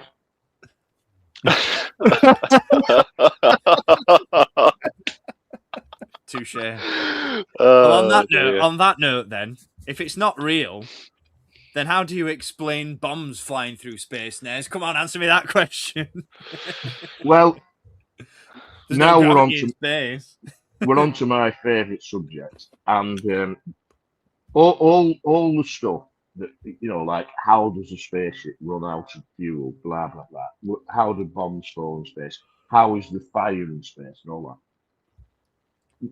Unfortunately, we're living in a world where not just people of intelligence, but retards also have access to the internet. And I know that a lot of people say it's space fantasy, but it's science fiction. And we're paying too much attention to the first word, science, and not enough to the second word, fiction. It's not real. And I always go back, and I think I've told this story here before. I've certainly told it lots and lots of times. When I went to see Empire Strikes Back, when I went to see Return of the Jedi, very similar to James' story. I was working, finished work. I wanted to go and see it on a big screen. The nearest big screen was Blackpool, so I went to Blackpool. A friend of mine from work decided he wanted to come and see this movie and see what this Star Wars thing is all about. And we sat in the cinema watching Return of the Jedi. And you know the bit where Luke anchors on the brakes on the speeder bike to go behind the two Imperials and then take them out? My friend went, well, that was a bit far-fetched. I was like, what? Just that bit? Not the spaceships, the aliens, the freaking planets and all that. Just that. So all these like things that have been said about The Last Jedi, they're not new. I've heard all that stuff before. Remember when the big thing was to slag off the prequels? Like, oh well, it was okay, The Phantom Menace, apart from that big stupid Jar Jar Binks. honestly, I remember coming out of Star Wars in 1978, and my friend said to me, "Well, it was okay apart from that stupid gay gold robot." So none of it's new. And this business about the bombs and all that, for me, and it's no secret that this is my favorite Star Wars film ever. The sequence of Paige kicking the bottom of the ladders to get the doohickey to drop into her hand, I love it. juxtaposed with Poe, screaming, "Drop the bombs, drop the bombs," and Captain Kennedy, screaming, "Fire, fire." To me, it's not just in a Star Wars film, it's one of the best sequences in cinema history. I think it's incredible. Does it have some low points? Of course it does. All films have low points. But the biggest thing that makes me angry is this misuse of Luke. I've already said that it's JJ that misuses Luke, not Ryan Johnson. And if I don't know if you guys have ever read the Star Wars ring theory. It's by a guy called Mike Clemore. It's brilliant. And it talks about certain sequences mirroring sequences from other Star Wars films. The middle film of the original trilogy is Empire Strikes Back. Right? Just try and remember that bit where Luke arrives on Dagobah. And Yoda's a complete bell end. Yeah, yes. It's a little pain in the ass. Yeah. And he doesn't want to train. Mine. Yeah. Ooh, that's good ship. all Ryan Johnson. Just about. Too old to begin the training. Exactly. So all Ryan Johnson is doing is mirroring Luke playing Yoda's part. Yeah. He's a bell end because he's testing Rey in the same way that Yoda was testing Luke. He's passing on what he had learned. And also, there's all this stuff about, he's a whingy whiner. Go back and watch A New Hope. He whinges all the way through it. Yeah. I want to think of the Texas station because that was his What a Peter! He whinges all the way through it. So he just reverted to track. Yes, he's a hero in Return of the Jedi because he's matured, but he's become a recluse like Yoda. And he's gone back to being how he was before he was a hero. I think like Yoda. It's just really naive on some people's part to be, because there's always this argument of that's not my Luke Skywalker. Luke Skywalker wouldn't do X, Y, Z. He wouldn't do this. He wouldn't do that. He wouldn't act like this. He wouldn't act like that. Why have you put this character who's no different from any other main character in any other movie? If we're gonna break it down into layman's terms, why is he on this pedestal? Why is he not susceptible to flaws like anybody else? He's a human being at the end of the day. This is the thing absolutely boils my piss, to be honest, is how people put some of these characters on such a high pedestal. And it's like they have no understanding of character. The film study 101. A character should have flaws. They should have wants. They should have needs, and they should also have flaws. Because if they're absolutely perfect, then how do we even relate to them? How do we even connect with them on a personal or sort of spiritual level? Exactly. It's absolutely daft. We have all, like we've touched on earlier, we have all been through things in life that have, I think it's safe to say, for the most part, we're all pretty positive people. Yeah. But but you can't tell me that none of us have been through something in life that maybe may have turned us a little bit cynical about something at some point.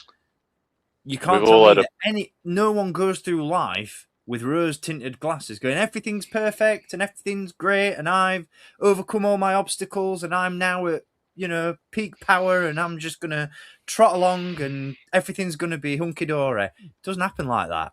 Doesn't happen like that. I can count on one hand how many times in the last month I've wanted to go and run away and just go sit on an island. Yeah. We've all Fuck had off, that try feeling living where we in don't the want to UK. wake up one day. Like, we want to stay in bed and just shut the world out. Yeah. Yeah. That's Luke You all can't tell it me is. that Luke Skywalker is no different just because he's a Jedi. And we actually had this conversation last weekend. We had a little brief discussion about Luke's character while we were at Festival of the Force, and I said all the people that criticised Luke's direction in The Last Jedi and said that's not my Luke Skywalker because Luke Skywalker would never turn his back on. These are the same people that just to circle back, when Disney acquired Lucasfilm, they all said, I really hope that Lucasfilm and Disney adapt the expanded universe into these new movies. Let's rewind, shall we? Let's go back to the early 1990s and the Dark Empire trilogy, where Luke Skywalker turns to the dark side. Oh, so edgy! I'm sorry, Luke Skywalker would never. You know what I mean? Like, on what? Like, I think it's a hell of a lot more acceptable for Luke to be a little bit cynical and to be like, do you know what? I think it's just better for everybody if I just fuck off. I think it's a hell of a lot more acceptable for him to have that sort of mindset than it is to be, well, do you know what? I tried to convince my dad, who was a really ardent dark side supporter. I really tried to convince him that he was still a decent bloke. And now I've done that, I'm just going to be a knob.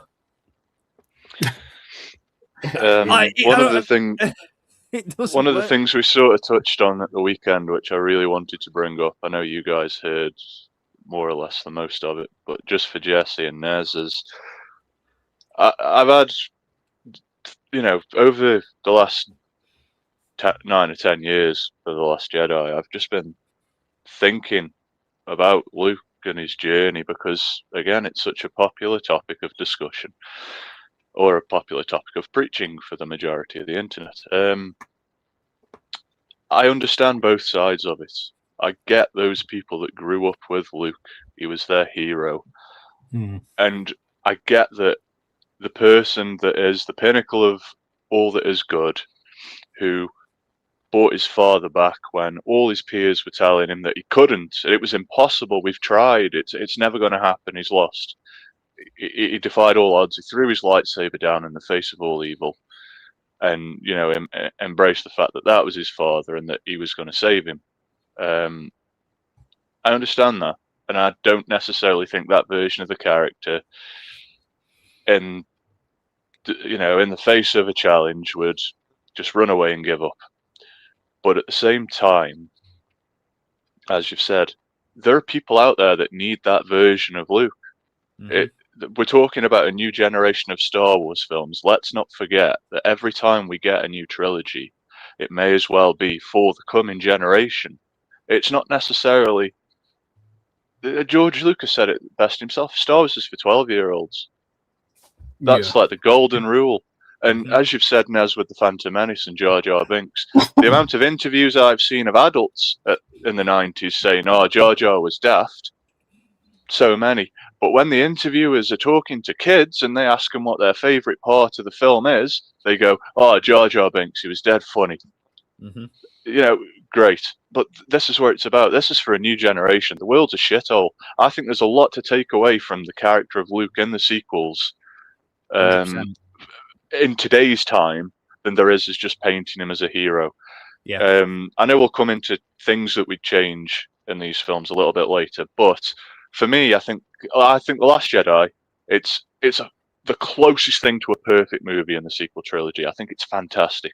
I came out of the cinema thinking that is one of the best Star Wars films ever, not just of the sequel trilogy, but it's so well written. And this came into a conversation we had at the weekend, guys, where a certain section of Star Wars fans are just a little bit too casual, and they can't see the bigger picture, because there's a running trend of where over the last almost 50 years now, as a species, as a fandom, we aren't ready for the stories that these creatives are putting out. Because, I mean, I guess the original trilogy is somewhat of an exclusion, because it was such a feature of the time and nothing had ever been done like it. But when you look at the prequels, when you look at the prequels, people slagged them off. But then the children that grew, us, the people that grew up with those films now, are grown up. And suddenly, people see those films for the masterpieces that they are. And we're slowly getting there with the sequels. 10 years ago, people were moaning their asses off about them. But now, people that enjoyed them are growing up, they're finding their feet, they're becoming more vocal. There's a couple of things I'd like to pick up on. No, there we go. Sorry if I dropped out there. The dog's wagging his tail next to the router and he's smashing the cable to bits. I'd like to pick up on a couple of things you said there, James. Firstly, this thing about we're not ready for the stories. Have you seen this thing that Hollywood writers are now being told to dumb down scripts because of second screen viewing? Yeah, they're doing so much exposition writing in scripts. Yeah, just so that people know what's happening when they're not watching the bloody thing. Stranger Things. Because they're on the phone. Does me. I was just reading about a study done where Generation Z, so the current upcoming generation, they have been dubbed as the first generation to be less intelligent via IQ tests than the previous generation. The first time that's ever happened where a generation has slipped back in its intelligence. Wow. Yeah. So as a millennial, I can proudly say that I am the absolute peak of civilization. And as a boomer, I can proudly say that I was born before they started bringing up Siths.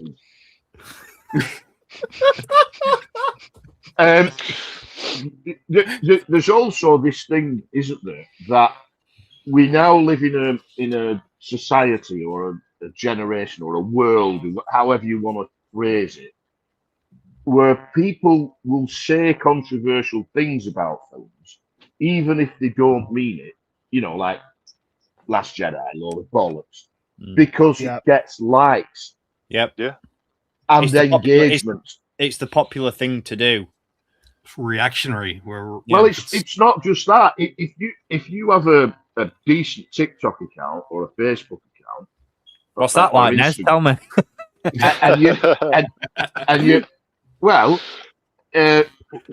Facebook is quite easy to earn money on. TikTok, not so much so.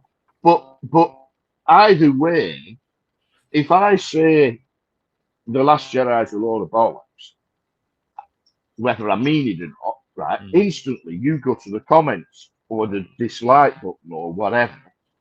I get paid money whether you put good comments, bad comments, whatever. Yeah, it's engagement based, a lot of it. Yeah, people are doing it to get likes or comments or whatever.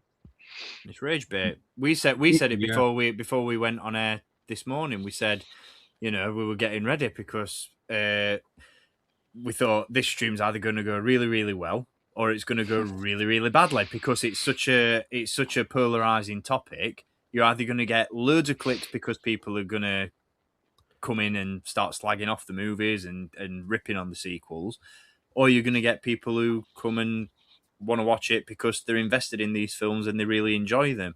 But one way or the other, we said it, like the sequel trilogy Black Series wish list we did. It's one of the most viewed Black Series wish lists we've done, and it's sequel based.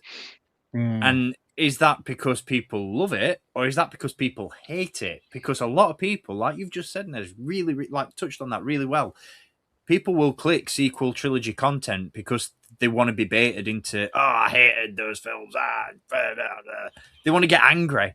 And I think that's such a that's such a problem in today's society, is that people engage with content because they want to get angry, and I'm guilty of it myself. Again, it's a conversation we had at the weekend. Like I'm so guilty of it myself, especially with what's going on in the real world and in current events. Like I'm a doom scroller. My mental health suffering for it, but Yeah. I'm doom scrolling guilty of it. continuously. But I'm reading what's going on in the news, and I'm getting angry about it, and I'm finding myself I'm clicking things because I'm looking for the next thing to be outraged about, and I don't want to be like that.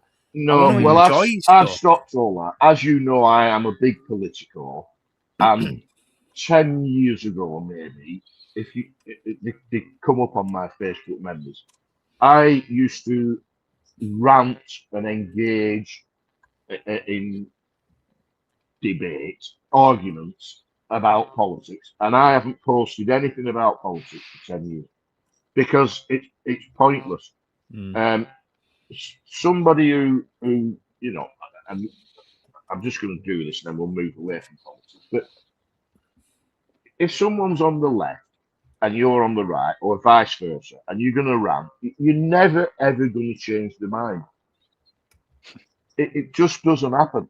And so all that's going to happen is you just perpetuate anger and hatred because you don't like, their guy, or they don't like your guy, or whatever. And so I just don't. My thoughts and feelings are exactly the same as they were on certain subjects. I just don't post on social media about them anymore. Feels like the Black Series and the Vintage Collection community could learn a lot from that there. Yeah. But, like I said on one of the last streams we did, a bee does not constantly try and convince a fly to eat honey instead of shit. But it's such a pivotal thing to touch on, though, when it comes to Star Wars, because whether it be it I mean, think back to, we touched on it earlier with the prequels. There were the detractors of those films came out and said, "Well, I didn't really enjoy the Phantom Menace because it was too political." But then go back and watch a documentary with George Lucas about the original trilogy, and it was all sort of like, it all came about due to what was going on in Vietnam. Star Wars has always been political. But also, Steve, those people who said I didn't like the Phantom Menace because it was too political, there was too much politics in it, were the exact same people who raved about how good Game of Thrones was, which is all politics. I think it's just the addition of society, and everything is just so short-term engagement related, and so all of a sudden everyone's got the attention span of a fucking blind moth, and it's killed critical thought and analysis. It's killed, just general. Everybody just takes everything on face value these days. It's all just it's what you see in front of you, or it's nothing. And you know what? Just off the back of that, Steve, it's also I think I've really noticed it with Star Wars. So obviously with the sequel trilogy, I've really seen it where to begin with it was all like fairly positive stuff. Yeah, obviously your outliers of people against it of Force Awakens. But I've seen it more where people were memeing Force Awakens with Traitor Trooper. Yeah, man. With tell that to Kanja Club. Stuff like that. Proper love Glory for days. it. Yeah, Glory days. But then as soon as Last Jedi. Sorry, I had to think that. As soon as Last Jedi came out, there was such discourse. But I think it's because we saw these personalities on YouTube and other these apps who sit there and they spout their opinion. And because they're seen as these figureheads within communities somehow, I don't quite understand why. I love how we all know who you're on about, Dan. It's a load of them. It's a load of them who think that their opinion is worth a jot. And it is, to a degree. Everyone's allowed an opinion. But some people just literally watch their video and run with it. I remember when they really soak it up. I remember when Red Letter Media posted their video about the Phantom Menace. I don't know if anyone's seen that. It's about 3 or 4 parts. Very long video about what's wrong with it. And you see it time and time again, people referencing stuff from that. I did it myself because I thought, oh, I'm a film person, I'm going to take this. But no, film is much more than taking someone else's opinion and regurgitating it. It is about thinking, it is about feeling, it is about what you take away from it, and not listening entirely and being convinced by someone else why you should or should not like it. Yeah. And I remember once. Absolutely. time and time again with a lot of these creators, these content creators who think that they are these absolute voices of the community when they're not. They are just people like you and me who have an opinion on something. You are completely, and this is the problem. I think it's how do we, I don't think we can. I think we've moved away from a point of critical thinking, which is really fucking sad. Yeah. Yeah, I remember it was just after Force Awakens come out, and I've been the positive kind of guy I am. I had fun with Star Wars, and if I'm not having fun with it, why am I following it? And I remember getting this message from this dickhead who literally sent me. It would have been a 10-minute read on why he didn't like the Force Awakens, and basically telling me why I'm an idiot because I didn't think the same way as him. It was dot points. Yeah. I'll probably still have it in my phone somewhere. I'd love to get a screenshot of it. It was dot points. Oh It was my just, God. it was basically like, you're an idiot for thinking this is right, this is wrong. And it was just, I was just like, what the fuck? Yeah. So when when The Last Jedi came out, and obviously it has its polarizing thoughts. It's that's what a good film does. Yeah. It engages community from both points. So I really went with social media, and I really went into bat for The Last Jedi for a number of years. And it was flogging a dead horse. It was talking to a brick wall. So, eventually I sort of went, no, this is pointless. But I worked really hard and probably got myself too stressed out over it. But and now I'll save those conversations for people that respect it. Yeah. Like yourself. No, that's it. But yeah, that whole message, that was just absolute nonsense. And I just thought, what the hell is wrong with this person? And I know he's not alone. It's how people just take it as a personal attack. And I don't understand it. I mean, we've seen it this morning, Steve, with that comment you had about your Black Series picks. Something so bloody trivial as someone's personal choice. This is what I would like to see in the Black Series. And they're just like, no. You're wrong. You're wrong. You're wrong. Well, talking about what toys we might like one day. Yeah. These are the toys that I really want to get made, but that's wrong. Why is it? Why is it wrong? It's only wrong if I don't think that. That's the only. It's only like I want a reuse figure. Well, no, you don't. That's wrong. It's only wrong if I don't actually want a reuse figure. Spoiler alert! I fucking do. I really want a reuse figure.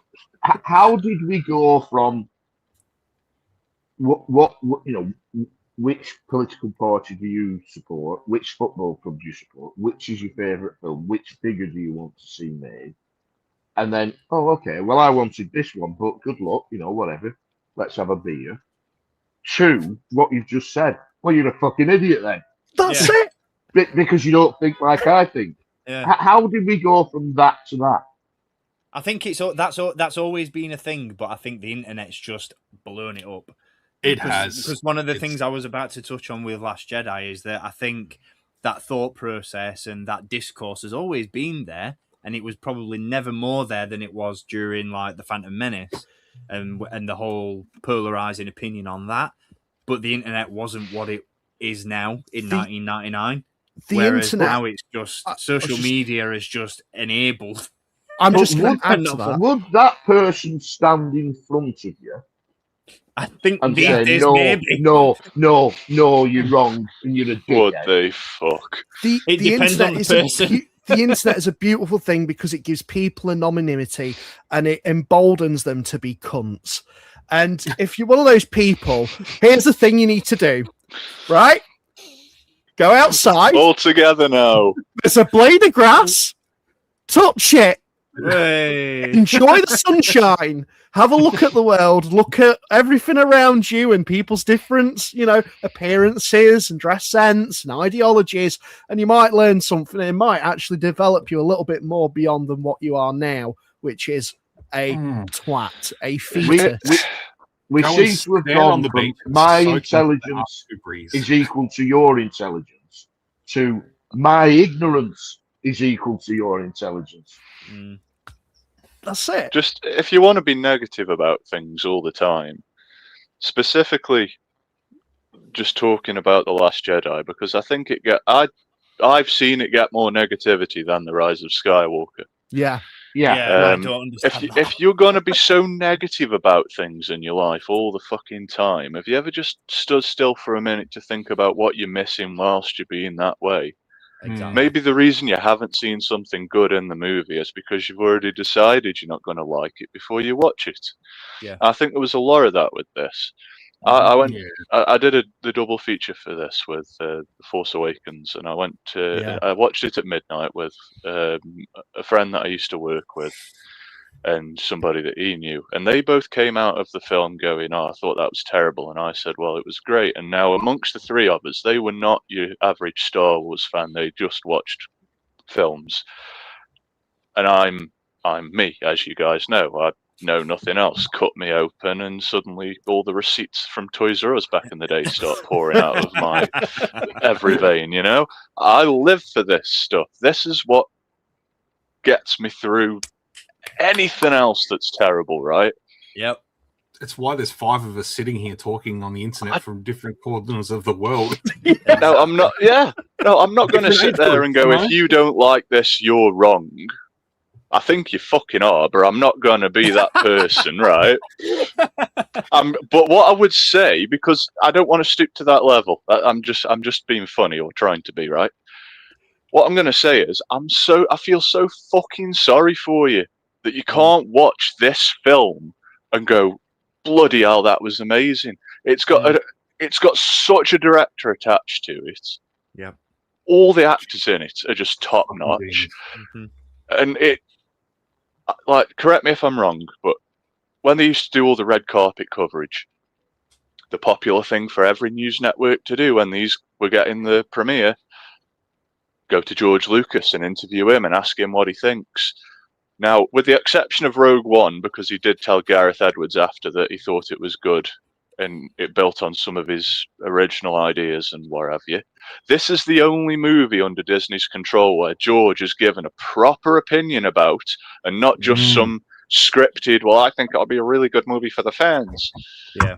He literally says something along the lines of, it builds on the experimental filmmaking that they were doing back in the day, and he enjoyed it because it was different. And that is what you should be taking away from this. It gives us something new, where The Force Awakens' main complaint that I saw is, "Oh, it's just A New Hope where it's reskinned." Yeah. I mean, I haven't got an issue with that. I like it. I like seeing those things readapted, and that falls into the whole ring theory that you were on about earlier, Nez. It makes sense in universe, and people want to see that modernized in a slight. With this being so different, the main example I'll give is Leia when she gets blown out of the ship, and she uses the Force, and moves back. For a start, she's in fucking space, but the biggest thing you guys can think to say about this is, "Oh, she's flying towards the ship. It's stupid." Why? I don't understand. No. I don't understand the argument. What's stupid about it? She's using the Force to Thank pull you. She's using the Force. Something we've wanted to see her do for a very long time, and the time that she does it is when her life's in grave danger. Yeah. It's almost like a reflex of. It's like the Force is saying, "It's not your time yet. Off you go, back to your ship." And there's a precedent for it because Kanan Jarrus does it in Rebels, so she isn't the first one to do it. Speaking my language, Nez.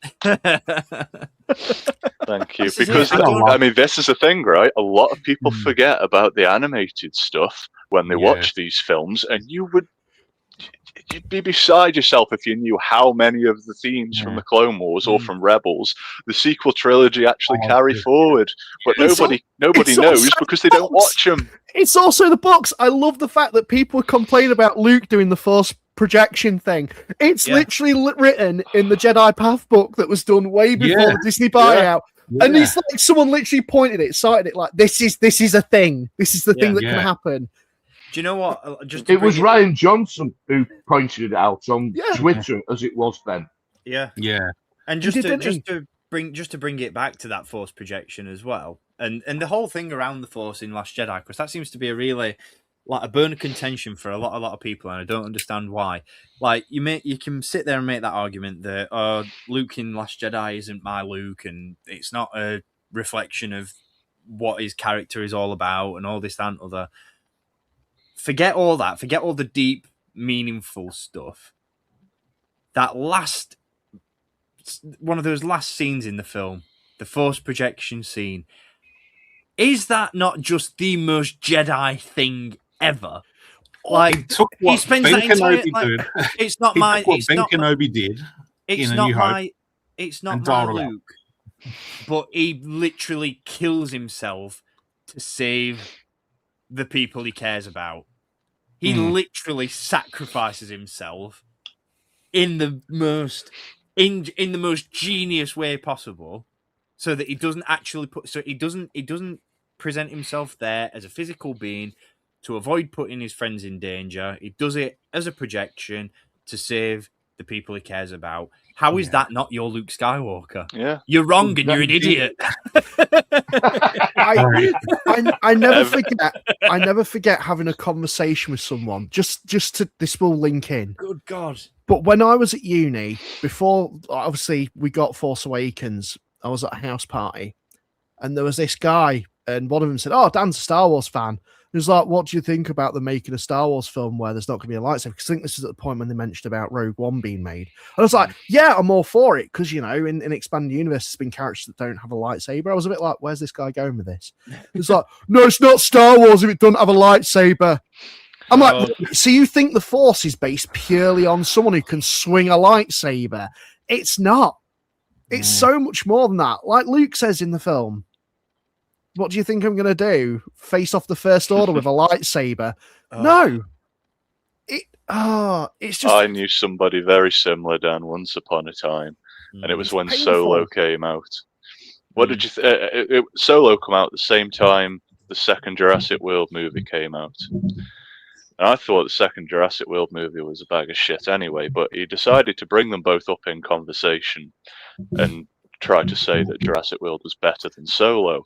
And the basis for this was because Solo didn't have lightsabers. One, it fucking did. You must have just missed it because you're a bonehead that never watched the Clone Wars. Sucks to be you. Two, I hate to break it to you, but it was such a good movie, and Solo is a prime example of why you can have a story like that without your typical lightsabers. Empire versus fucking Rebels, Republic against Sith. You've just watched the best version of this to demonstrate it to you, but you must have fell asleep. We see the most amount of Force used in Last Jedi, and I don't understand why people complain about it. We get a real fucking understanding as to how much is possible with the Force. And the beauty of it is, it's shown differently, and it comes back to what Obi-Wan says to Luke about there are alternatives to fighting. Well, from a certain point of view.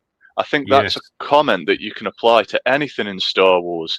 And if you consider something that made me put all this together once upon a time was a conversation that Dave Filoni and Sam Witwer had when they decided to finish the Clone Wars, but there was also the novel that E.K. Johnston did about Ahsoka's time after the Clone Wars. And there's a huge contradiction in it between how the Siege of Mandalore ends in one versus the other.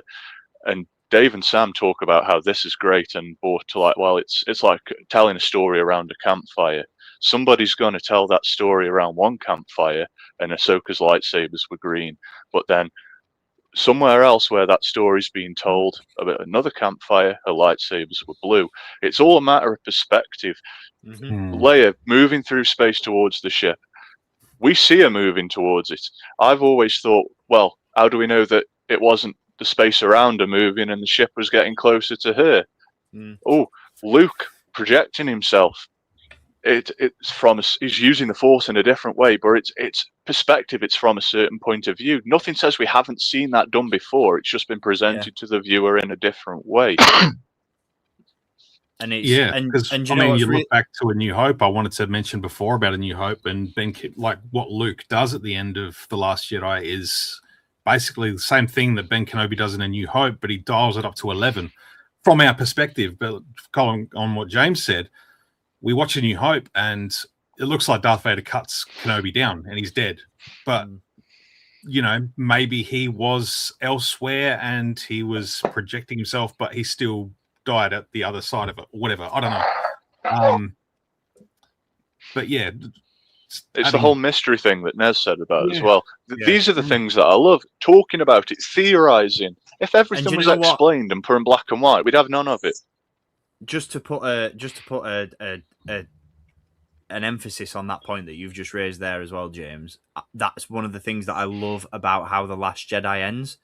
Is that I know we touched on this when we had a conversation about this last weekend, but I love the bit where the kids in the stables are together and they're retelling the story of what Luke did at the Battle of Crate. Yeah. It's just a complete contradiction to Luke's frame of mind that these people do big him up as a hero. And I love it. It's so exactly what he said he wouldn't do. And it goes back to what Luke's been living with for 30 years, this weight of expectation from a galaxy that knows he was the hero, and he physically and mentally he couldn't live up to that, to be this greater than life god, basically. I've told you guys before, I'm not too keen on. It's not the ending that's an issue for me for The Last Jedi. It's the ending shot, how it ends on the kid picking the broom up. Personally, it's just preference. I would have liked it different, but I do like the idea that he's directly influenced by his friend telling him that story.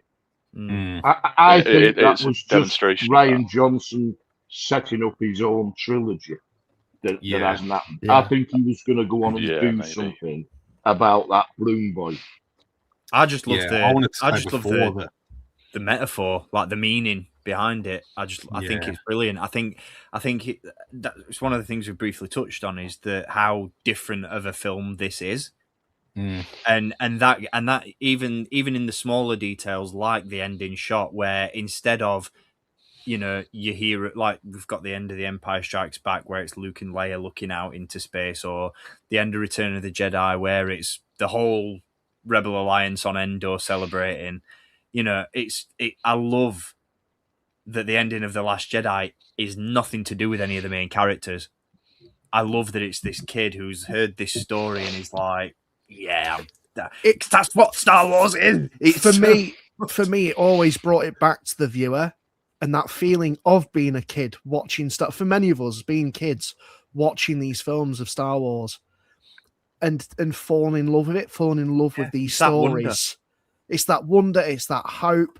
I love that shot. And whenever I saw people complain about it in a way that was like unproductive, just no real reason behind it. I was just like, well, what don't you like about that? What don't you like about it, James? The only reason that I've got that opinion is because I enjoy the scene before it so much. When all your characters have reunited on the Falcon and they're questioning how can we build a resistance from all this, but then the shot as it pans out is all the close-knit characters have come together. We've got everything we need right here. That is just, I think that's a perfect place to leave it, because I think that is so hope inspiring in itself. Yeah, I do agree with you. I do agree. I just think it's a cracking shot. But that's one of the things before. I think when Ryan Johnson did this, he made it so different. Like he took the limitations that JJ left him with, And he went on to create something that was going to surpass 9, 10, 11, 12, 13, 14, like by setting up these different themes, different ideas, different thoughts and styles. I just to go back to James's point though, and I'm going to add to this. For me, Star Wars had always been about found families. So yeah, I agree with you. I love that shot where it's all of them together, and it's kind of like the Lord of the Rings thing, where the last film we could end it anywhere. Yeah. But for me, I love how it then goes back to someone completely unrelated to these characters. Yeah, me too. And it's like this is someone who is, not in the greatest position in life. It's presumed that they are a slave and they are in dire straits. And it's them with the hope that they can have a found family. They are part of something bigger than what the current situation is, especially when it shows the ring, the rebellion symbol ring that Rose gives to the kid. I think that's a beautiful, beautiful piece of meaning. Maybe just to bring it back to the filmmaking side of things as well on that shot. Last Jedi itself just completely obliterated everybody's expectations, I think, in the best possible way from my point of view.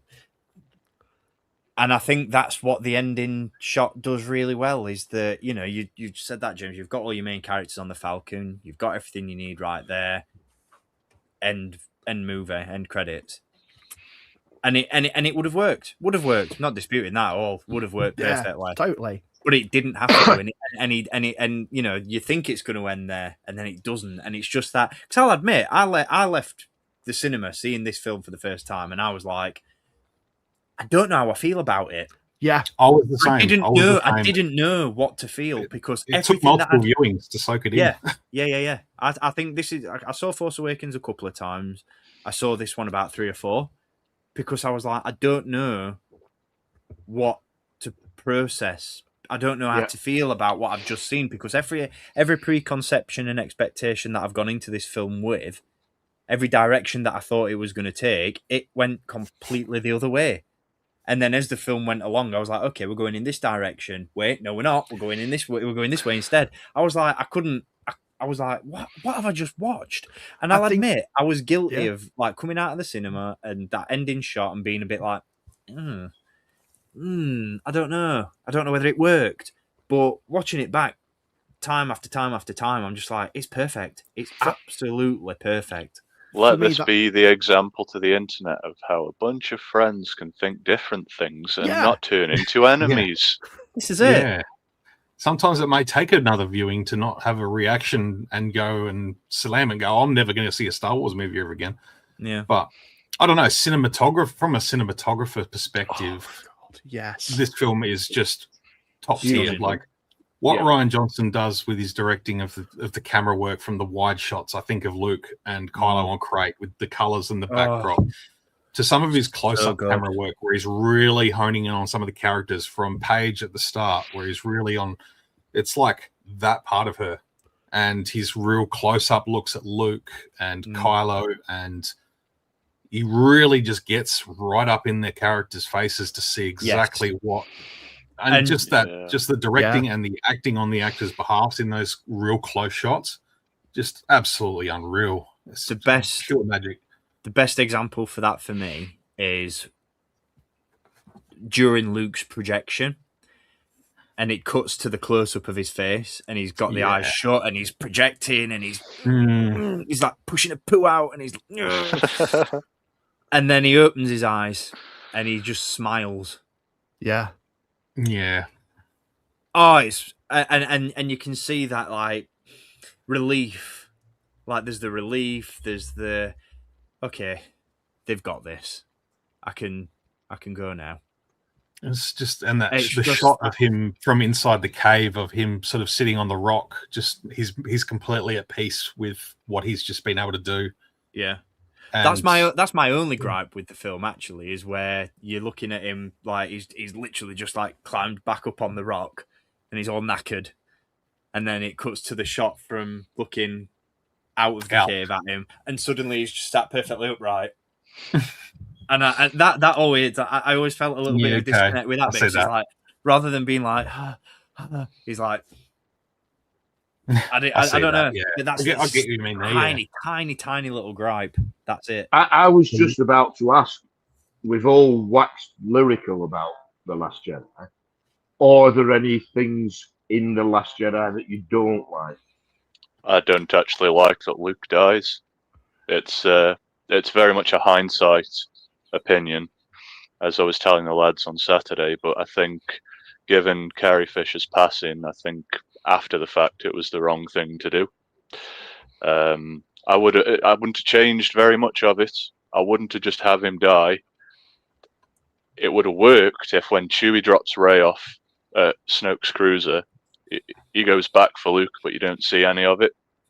And then when Luke disappears, he's just standing on the ramp of the Falcon behind Rey as she lifts the rocks to let everybody out, and then have him be there at the end and go on with it from there. Yeah. I think if you're gonna take a character like that, which has a lot of expectation on its back, and you're gonna make him regress and isolate himself, exile himself, I think the next step in the journey for a character that you've written that way is to redeem him more so. So he's recognizing his mistake and leaving the galaxy to fend for itself. And maybe if you'd have intervened sooner, things wouldn't have gone the way they did. Maybe Han wouldn't have died. That guilt that he now feels because of removing himself out of the situation is something he then has to go and act on and go, you know what? I'm going to make good on this. I'm going to correct what I've done, and I'm going to help. I think that's exactly what he does. I think he redeems himself with the Force projection. Yeah, I think that's the saving act, isn't it? Yeah. I think he does. He does. But I also think redeem himself, JJ, I think that him dying is a direct mirroring of Obi-Wan's death. Yeah, I get that. Like I say, it's a hindsight thought. If we hadn't have lost Carrie Fisher in real life, then because obviously the Rise of Skywalker suffers for that to a point. But she died after The Last Jedi had finished filming. Yeah, no, I get that. I just mean that obviously, I've always thought that maybe if obviously nobody knew that was going to happen, did they? Yeah. So maybe their thought process of killing, because it feels like in every film you lose one of your original three, which I don't necessarily like that much. I know that a lot of people like yourself, Nez, wanted all three of them to come back for some sort of scene. I would have just liked to have seen Luke and Leia do a bit more. I like that you have Han and Leia in The Force Awakens, and then you lose Han. I just would have loved to have seen them two do a little bit more than what we actually got.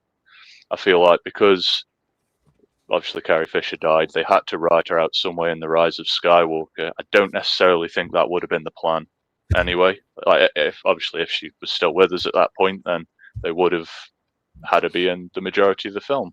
Yeah. She would have been in it more, but the plan was always to kill off those three. Yeah. One in each movie. I just think JJ underusing Luke as a Force guide, Force spirit in Rise of Skywalker probably dulls down his sacrifice in The Last Jedi too. Yeah. If his last line to Ben was "I'll see you around, kid," to not follow up on that. I think we said this on Saturday, that's the issue. In hindsight, again, another hindsight, and now it's being put in a comic book.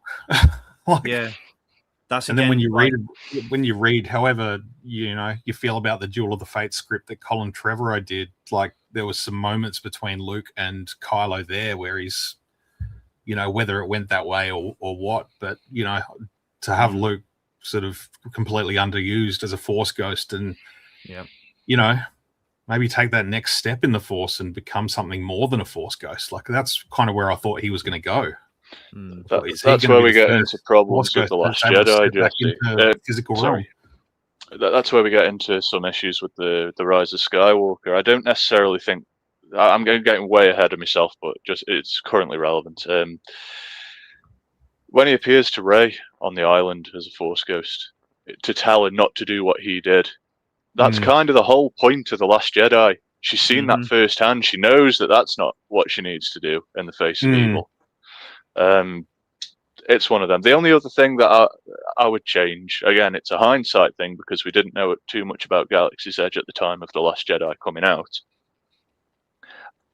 You guys might think differently. I'm not too keen on DJ as a character. A lot of people seem to say maybe that's where you could have put Lando in and introduced him into the new trilogy. Yeah. But for me, knowing what we know about for me, knowing what we know about Galaxy's Edge now, I would have taken Hondo and put him in that prison cell, and then that would have it would have worked. married up a I little can bit. see that. I don't agree with the people that say it should have been Lando. Because it completely just goes against everything that Lando's character is about. Yeah, I said at the weekend, Lando's introduction and the Rise of Skywalker for me is perfect. I love that so much. I wouldn't change anything to do with that. The bit I don't like in Return of the Jedi, because I don't think he successfully pulls it off as well as he pulls off the rest of the movie, is Canto Bites. I can see what he was trying to do. He was trying to show you that it's the exact opposite of the cantina. It's scum and villainy, but with money. Yeah. and the people, that finance the wars and all that. I just don't think it works quite as well as it could have done. Yeah, I think there's a lot of little intricacies in that scene. Like, you see Finn and Rose, their speeders on the beach, and they're getting chased down over what amounts to a parking violation. Yeah, and then you sort of see the other side, and you've got the police are sitting there gambling in a cell. Like, there's corruption, and then there's the pettiness of what they're policing. So it really paints that sort of picture of corruption, and then you have these rich billionaires gambling on horse racing, but there's also child slavery there, where children are getting harmed as slaves. So it's this double-edged sword there, where it's Rose is sort of saying to Finn, look a little bit closer, look at it looks nice and flashy, but underneath the surface it's not quite like that, and that's the galaxy that he's not akin to yet. Like, he hasn't established that way of thinking of the galaxy yet. Finn sees it as being, here's this flashy casino planet, lots of money, everything's beautiful, everything's pretty, and it's like, it's all surface level shit. When you look below the surface, it's not very nice. I think he's trying to mirror the Bespin Cloud City thing, because one of the things we all love about the Star Wars universe is it's very used and lived in, and there are paint chips on the ships and all that kind of thing. And yet, Bespin in Empire Strikes Back is pristine, beautiful. Yeah. It's not rough and ready. There aren't paint chips. It's almost like out of place. It's so pristine. And I think he's trying to do the same thing with Canto Bites. But just to continue that, Nez, how Bespin is, you've got that really cleanliness of it. But when you get into the underbelly, it's really dirty and dingy. And I think I'd agree with you on that, actually, on Canto Bites. I'd never actually thought of that. Where it's like not the heavenly clouds of Cloud City. It's bright, it's beautiful, it's heavenly, but then Luke gets dragged into the bottom levels, which basically equates to hell. Yeah, but that's what you've just said about Canto Bight. You've got this underbelly of corruption where the cells are grimy and dirty. I just think he's trying to mirror the Bespin thing. It just doesn't quite work for me. It's not as I think I'd agree with that, because it's not quite as down and dirty as you'd want it to be. I think I'd like to have spent more time in Canto Bight rather than a chase sequence, just to have a bit more breathing space. Maybe to get to know DJ, because I think DJ would have been I think casting wise, he was great. He got his own comic book spin-off, didn't he? Briefly. Yeah. It wasn't. And I think he just needed that little extra. He was always built up to be a bit more than he was going to be. And I think that's the thing that we commonly see in Star Wars. Before seeing the films, we get pictures of these characters like, oh, well, what part are they going to play? And then it turns out they're just a background scene. It would have been cool to have seen things through DJ's eyes within Canto Bight, showing Yeah. Finn a bit more. Not everything's as it seems. Not everything's a bit more time with him, a bit more breathing space there. If we saw Finn got to sort of visually sort of see a little bit more and experience a little bit more of that corruption and that gritty griminess, and kind of go, okay, this is worth fighting for. These kids are worth fighting for. The freedom of the animals or whatever the father is. That's worth fighting for. Yeah. Need a lift? They just, I think that's the only thing I'd change about the film, to be honest. Because I mean, you talk about things we didn't like. There's not a great deal that I don't like. I can't. Oh, I don't know. I can't sit here and say that there's things that I'd change or do differently, because I think for any suggestion I'd make to change parts of the film, you may lose other aspects of it, and I don't know whether I'd want to touch it, because if things that I'd do to adjust it would maybe make it worse. But I don't think I'd rush through Canto Bight. I know we spend a big chunk of the film on Canto Bight, and that's one of the reasons that a lot of people have got to dislike the film. But I don't think I'd rush through it as quick. I think even though they're there for a long time, they rush through it like it's the chase sequence for me. Yeah, just I don't think it needed that. I'd have preferred a little bit more of a slower, some more deep and meaningful conversations about what's going on there, and maybe a little bit of exposure to it, like you've just said, Jesse, about like maybe Finn sees it and he's like, "Oh Christ, this isn't great." Rather than, "Oh, we've got to shoehorn an action scene into this bit." I'd have preferred that deeper exploration of it. Escaping into the sewers, and then they come out at the other end of the sewers into the stables, and it's like, well, maybe if there were some scenes of them trudging through the sewers and going, well, Finn going, "Oh, this isn't very nice down here." It's that's the whole thing. How did you feel about The Last Jedi being the first Star Wars movie to have swearing in it? It threw me off at first, because I was like, "Oh, that's unusual." Looking back on it, I just think it's just there. It's there. It's fine. I don't think it. I think I don't know. This is when you get into screws and bolts, I think, with Star Wars. Because I often see the argument of Star Wars is let's ignore the fact that a lot of the characters speak English, but Star Wars has also done a really good job of establishing its own language and its own dialect. And I think we've seen it in Rebels, in Rogue One, where when a character has felt the need to use an expletive, they've used an in-universe word, which works really well. Yeah. The use of bastard in Last Jedi just threw me out of it a little bit. I was like, you've got all these other. It just felt like you've got all these other terms that you could have used, but then at the same time, I think to a casual moviegoer, Dank Ferrick or Carabast isn't going to have the same weight as bastard. But there's one before that, isn't there? Because Captain Kennedy says 5 bloody minutes ago. I don't think bloody swearing though.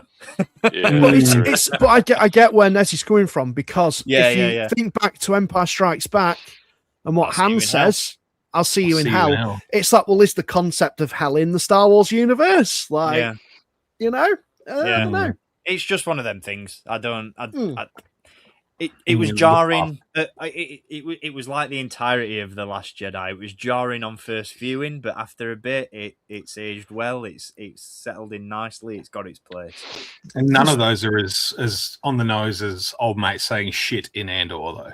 I like that. I like it. Don't get me wrong, I like it. I'm not going to lie.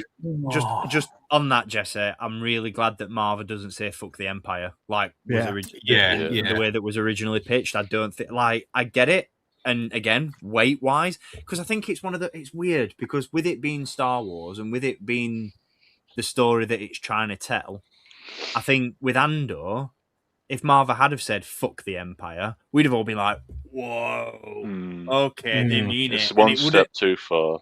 yeah, but it would have shown the lengths that the Empire are going to for Marvel to have to say something like that. So I'm for and against it. In universe, not so much, but to tell a story and to deliver that weight, then I think it works. I think it's fine.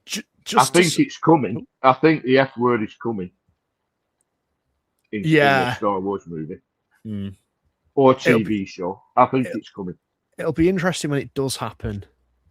Yeah, and seeing what fan reaction will use be. the word frick because we've got Babu frick. Yeah, Babu fuck. I think if it's done in the right way, and carries the right weight and used properly, it would be great. There's a movie, a Jack Nicholson movie. I can't remember the name of it, and there is no swearing all the way through the movie, and about 2/3 the way through the movie, his girlfriend or the love interest lady says something about him being an astronaut and kind of downplays it, and he says something along the lines of, "There's only been 3 people who landed on the moon, and I'm fucking one of them."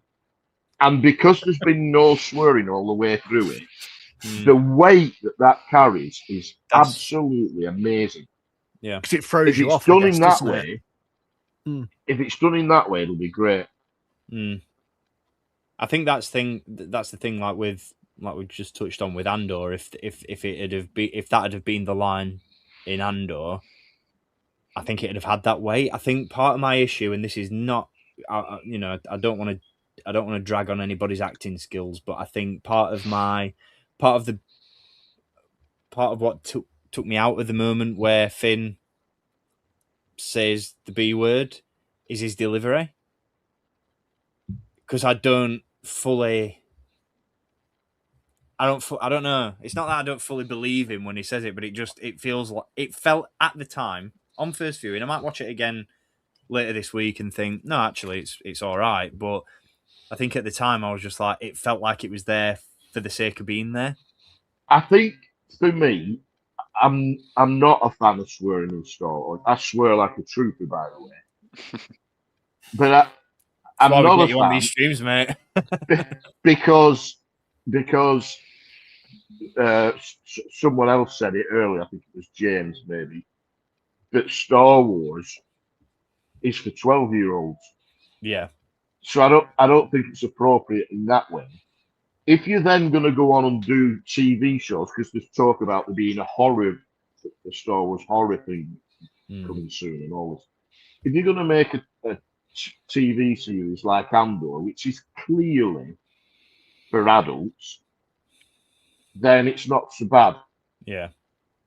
But in the general movies, particularly the Skywalker saga, no, not for me. Okay. I would just like to make one little point, if you want to wrap The Last Jedi up.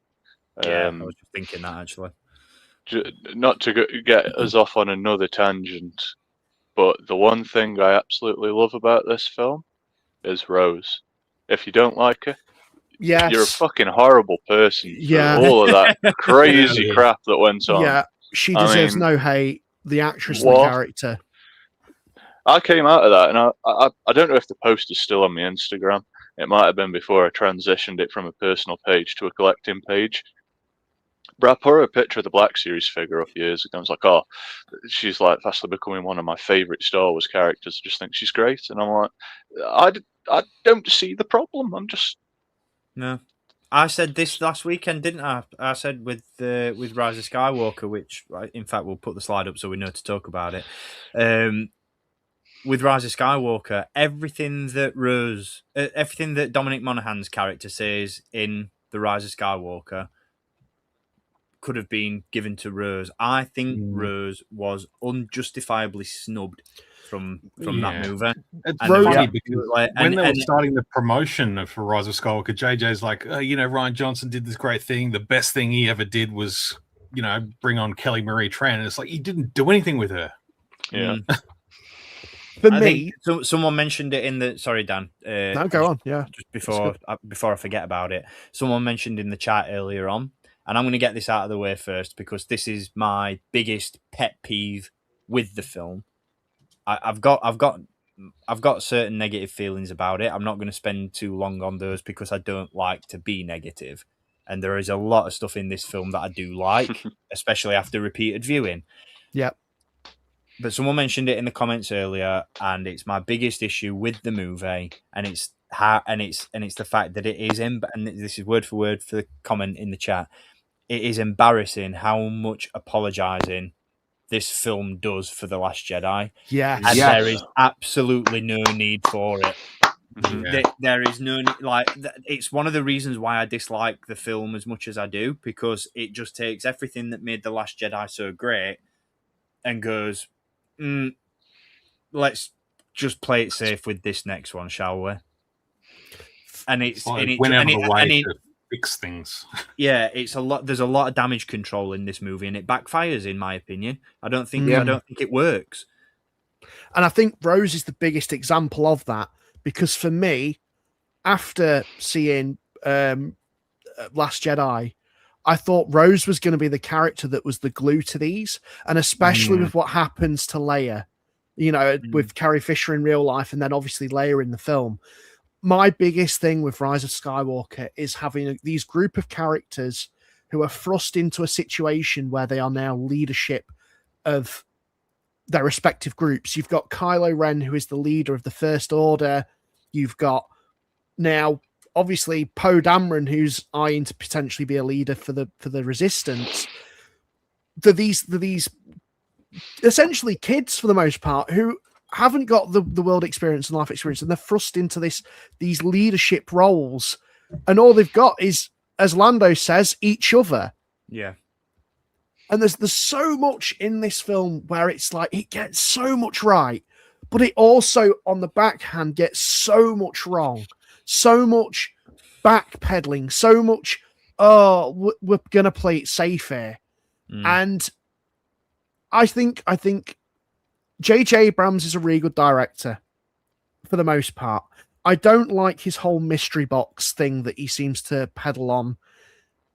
The whole trilogy should have been planned out from the offset. Yeah. There should have been a real sit-down conversation with all the directors, and probably there was. Again, a lot of things happen in Hollywood. I don't claim to know what happened behind the scenes, but at least what we saw on screen with Rise of Skywalker, there was a lot of backpedaling and a lot of trying to do damage control where it wasn't needed. And Kelly Marie Tran is one of the big reason, like one of the big visual things that we see in that film that backpedals. Yeah. And she should have really been the glue for that group to come together. Oh wait, you guys are going on an adventure. I'm going to do some homework about Star Destroyers. Bollocks. Yeah. Absolute Stupid. bollocks. She was sidelined for no reason, and I think it just does such a disservice to Kelly Marie Tran as an actress, and also to the character of Rose as well that they'd established in the film prior. In terms of biggest example of backpedaling, my issue is with Rey's lineage. I don't like that she's a Palpatine. I think it's an example of damage control to try and quickly tie everything together and to apologize for The Last Jedi. And the one thing that I loved the most about The Last Jedi was Rey and Ben's conversation about where she comes from. Yes. And delivering that, There were filthy drunk traders, sold you off for drinking money. You're nothing. I like when he says, "Who were your parents?" They were nobody, and that, like, the realization that sinks in, like she's hyped. She's like, I really hope that my parents are someone and that they're still out there. And then he's like, no, they're no one. They're dead and they're no one.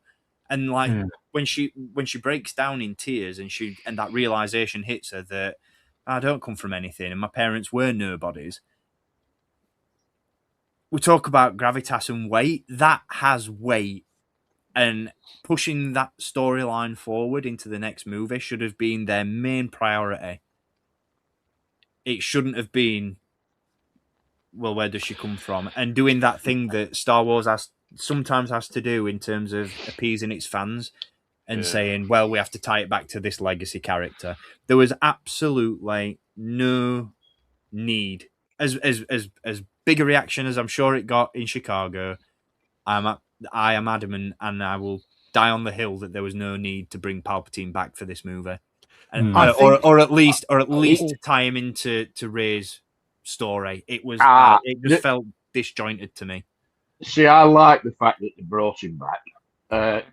Colin Trevorrow's version, which is on the internet, if you want to have a look at the script, he was also going to bring him back. For me, they should have brought him back in The Force Awakens. Snoke was a nothing. And it would have been better if they brought and had him as the villain running through all three. But that's just a personal choice. But the fact that they needed to tie him to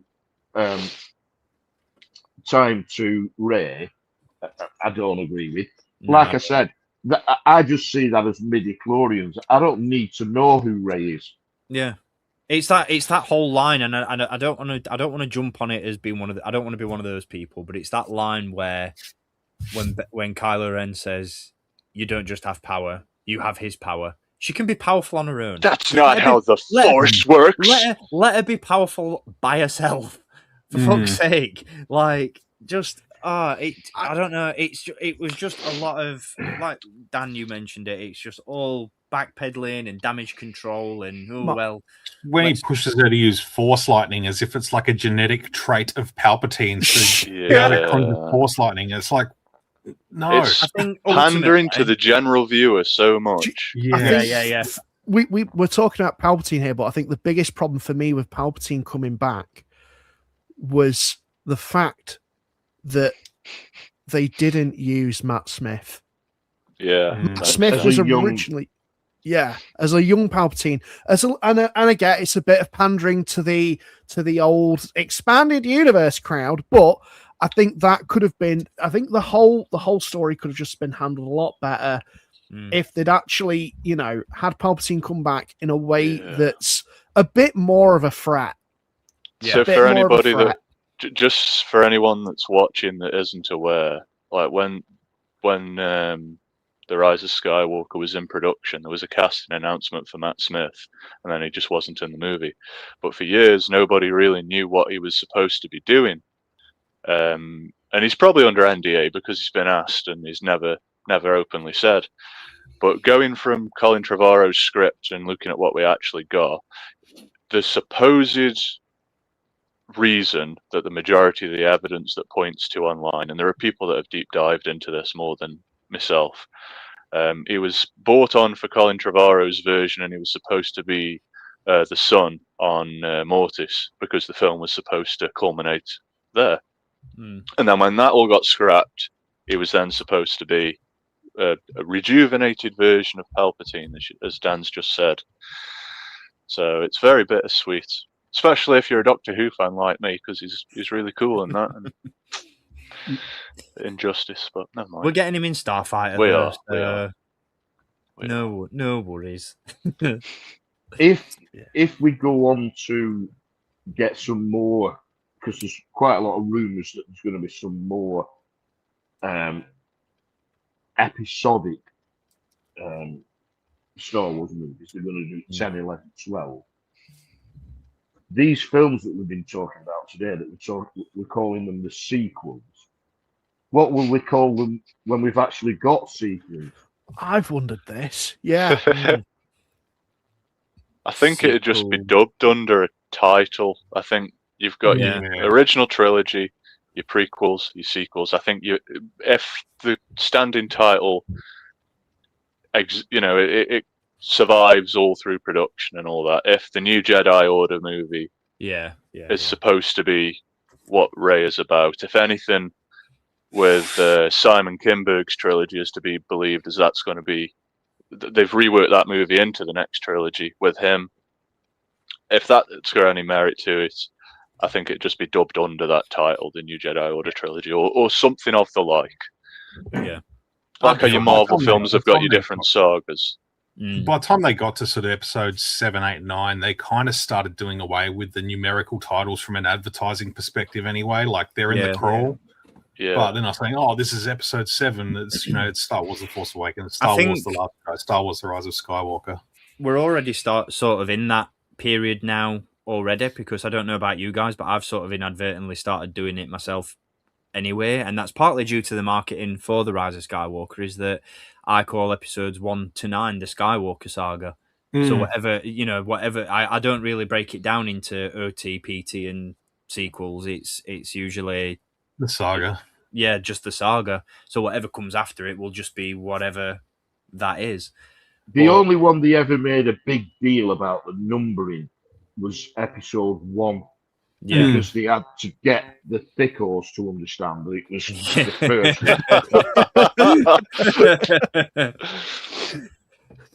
If I can just build off the point that you mentioned about bringing Palpatine back, Steve, I agree with what you're saying to a point.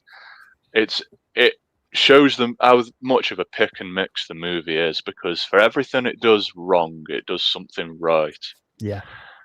I 100% see where you're coming from with not bringing Palpatine back, but at the same time, I'm grateful for that, because there was a conversation happening where she was related to Obi-Wan Kenobi. Oh yeah, and that I'm just not for. Like fucking being diplomatic's out the window. I'm not fucking having that. The dad was Corky Kreese.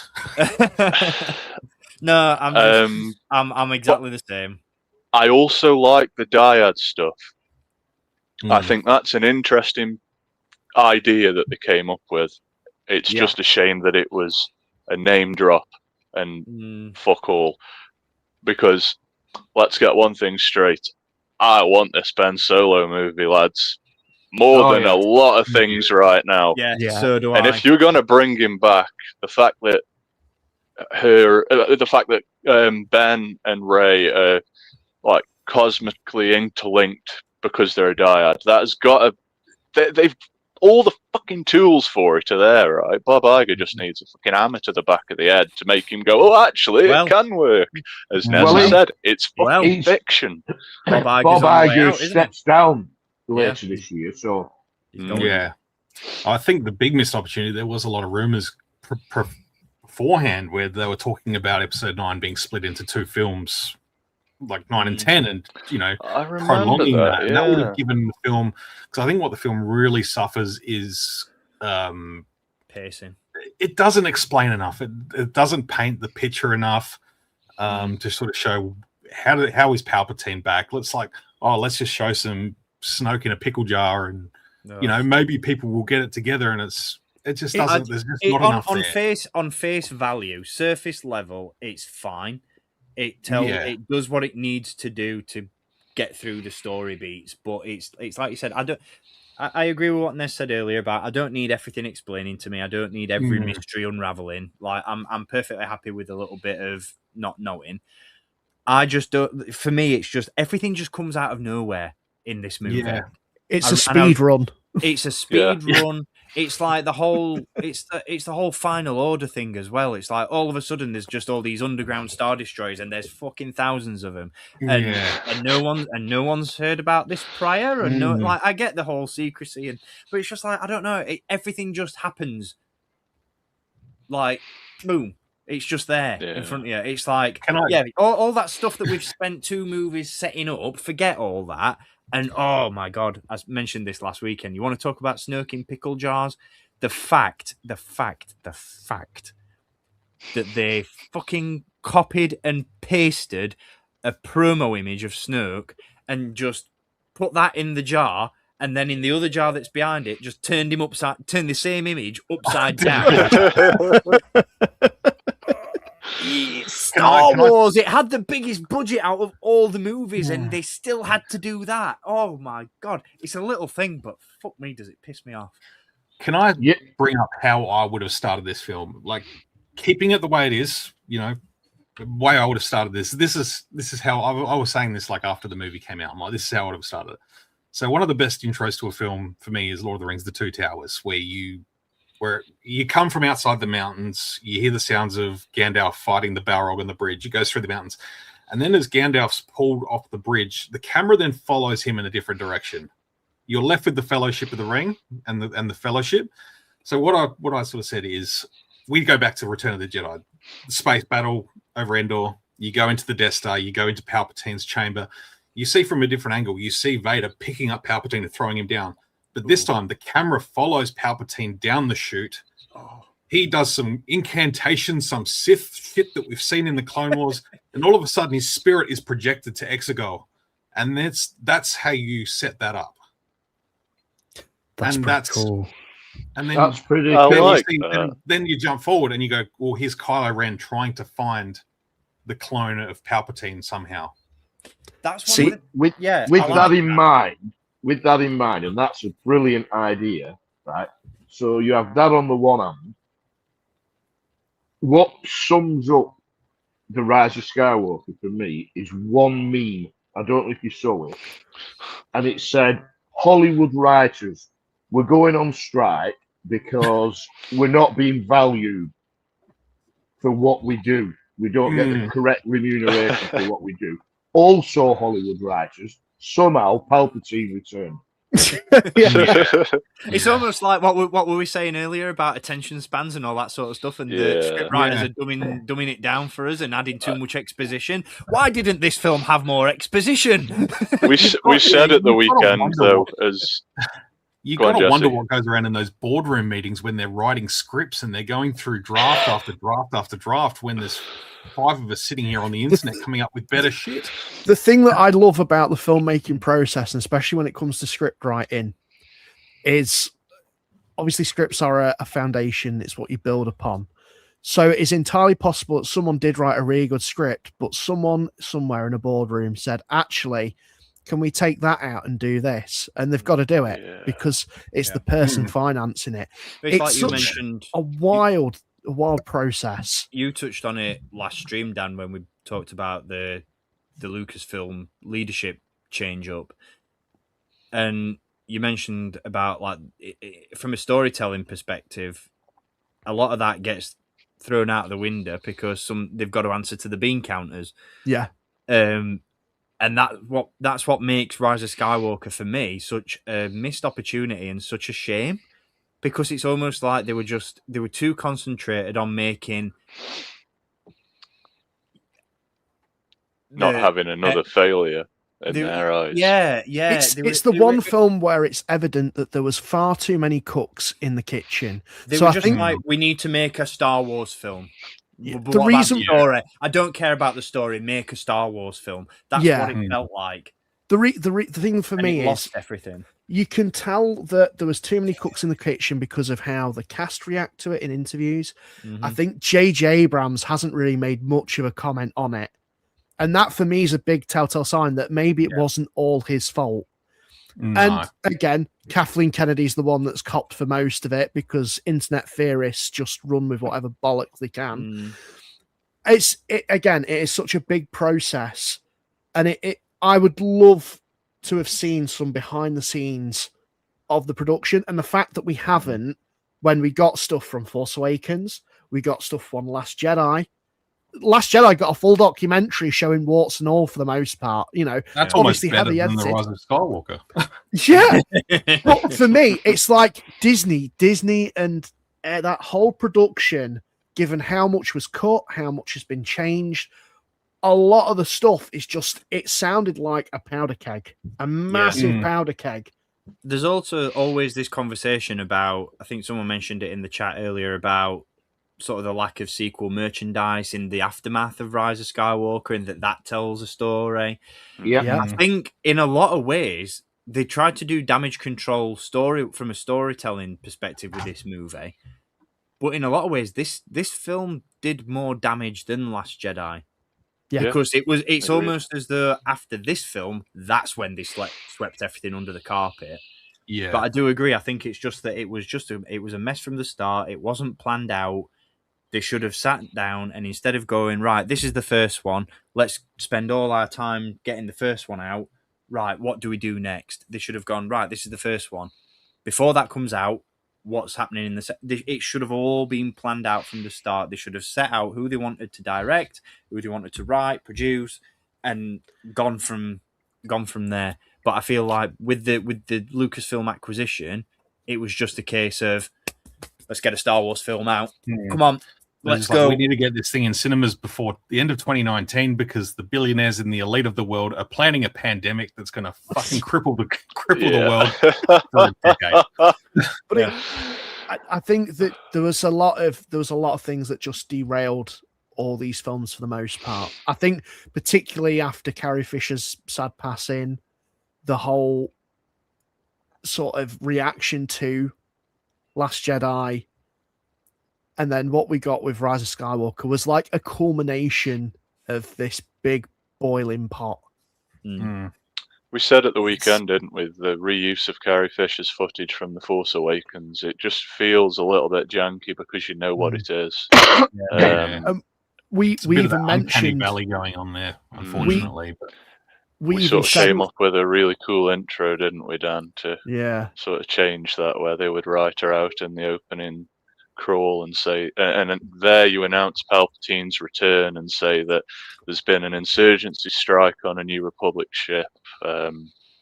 Unfortunately, Leia Organa has become one with the Force, and then instead of Kylo Ren looking for Palpatine because he's threatened by his dominance, I guess, you've got him chasing Palpatine. Yeah, it opens exactly the same in the film. He's trying to find him to get his revenge, and that's the turning point for him, because you see it through the other films. His weakness is his mother, and the fact that that's one step too far for him, and he turns on a dime because of that.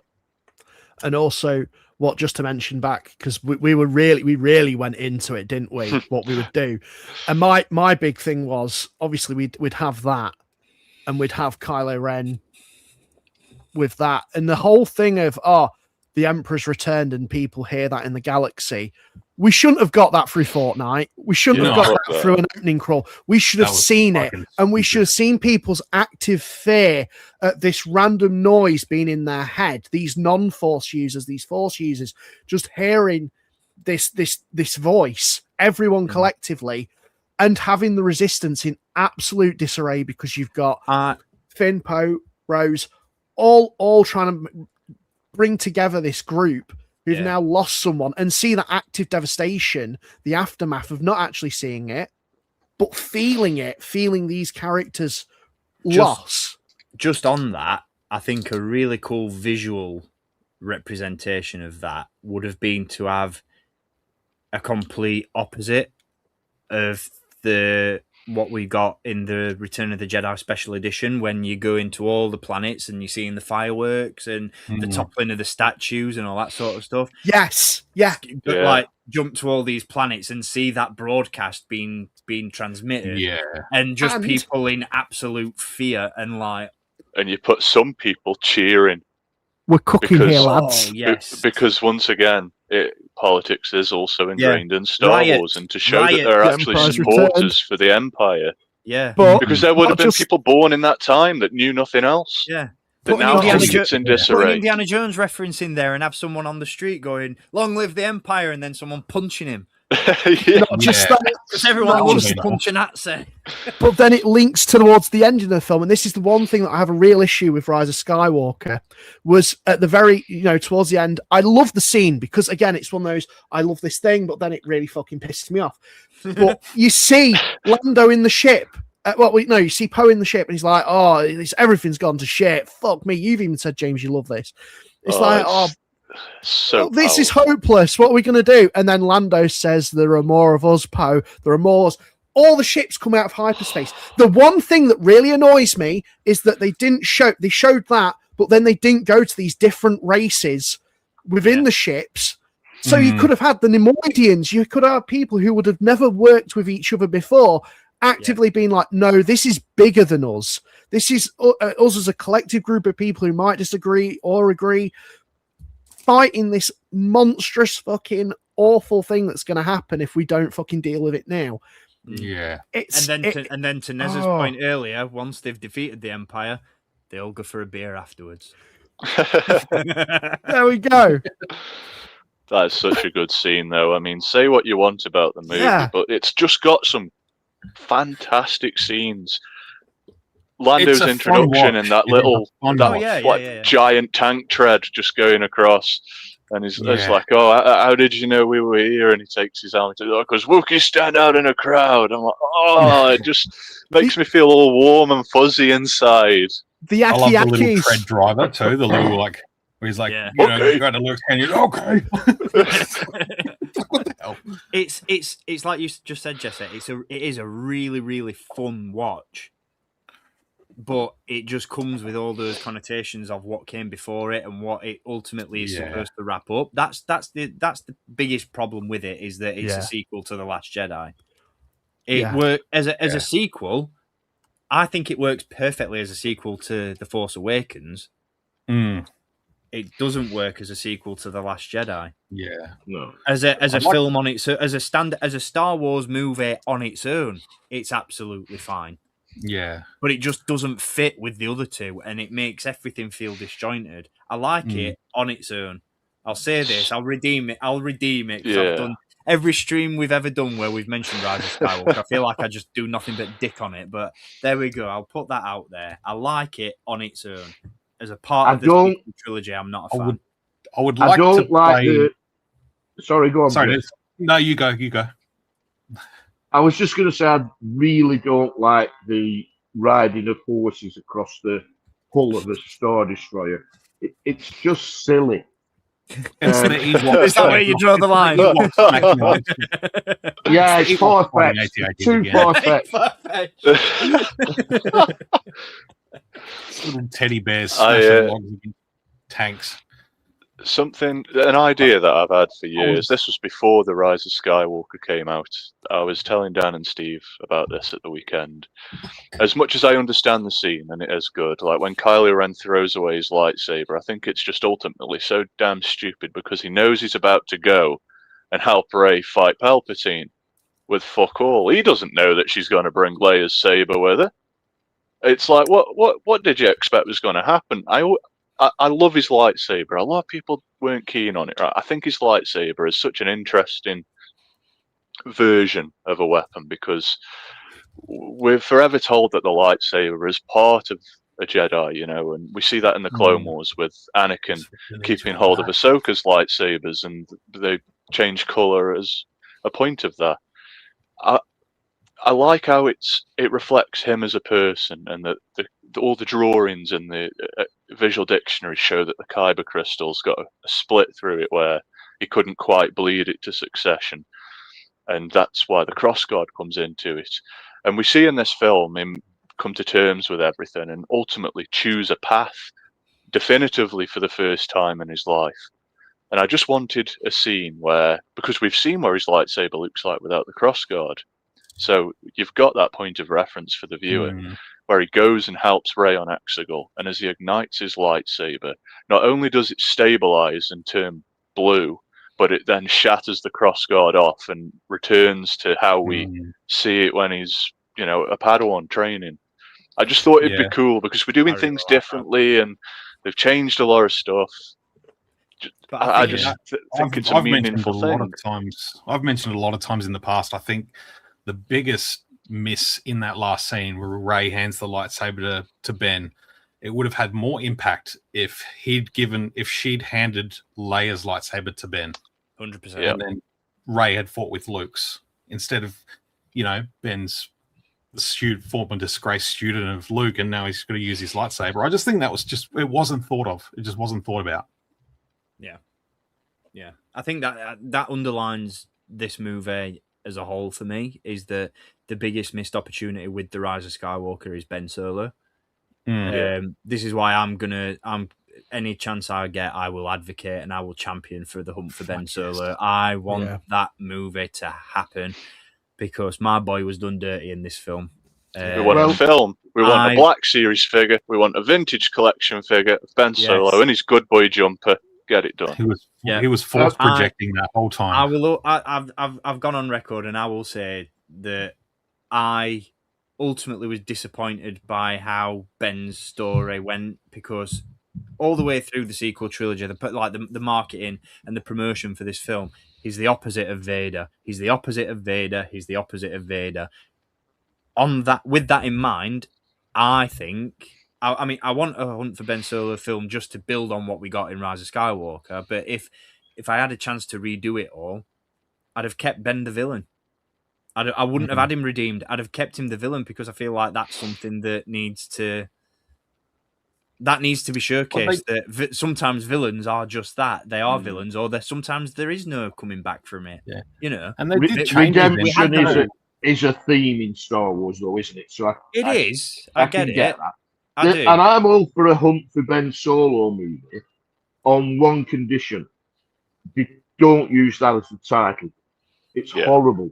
And I'll tell you for why it's horrible. Do you remember Star Trek 3, The Search for Spock? What did you think were going to happen in that film? That after 2 hours, Kirk went, well, we fucking looked everywhere, couldn't find him.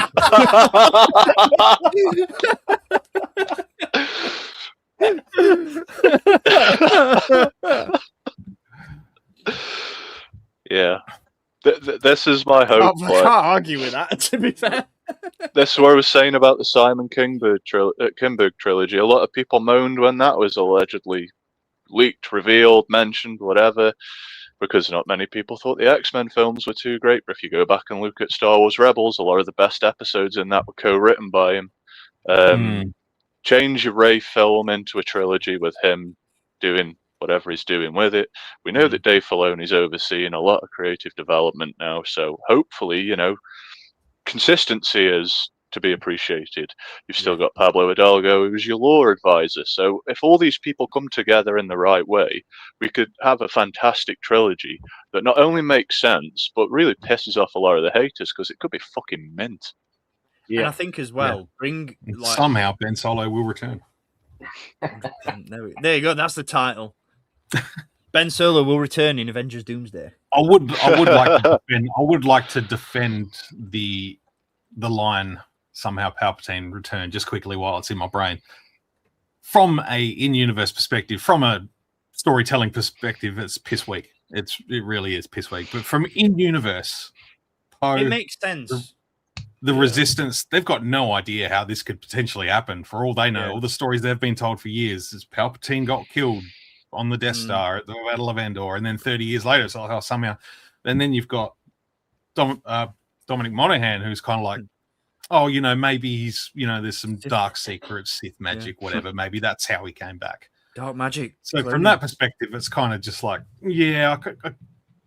from that perspective, it's kind of, maybe they don't know. They've got no idea.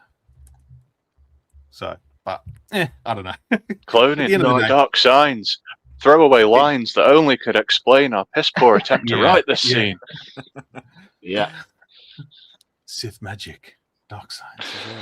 That's all he was in that fucking film to do. I'm sorry, I love him. I think he's a great actor, but that's all he was in that film to do. Say those lines. I read it in a book one day. Yeah. I think what would have saved this film is if Palpatine, Purd has said somehow Palpatine returned, which, like you said, Jesse, does make every sense in the world from an in-universe perspective, because it's not so much the line, it's who delivers it that's not great, because it's like, that line from Purd makes sense, but for us watching in a cinema, we need to know how. So there was no other conjecture to it. It was exactly. Yeah. But I think ultimately, what should have happened, if you're going to have Dominic Monaghan deliver that line, it should have been somehow Palpatine returned. Does he wear wigs? Will he wear wigs? Does he wear wigs? Has he worn wigs? When will Palpatine wear wigs? Just trying to be cool and relevant. That's all I'm trying to do. Just to make it go off the topic even more, mate. But, do you know what the best character from Rise of Skywalker is? Claude.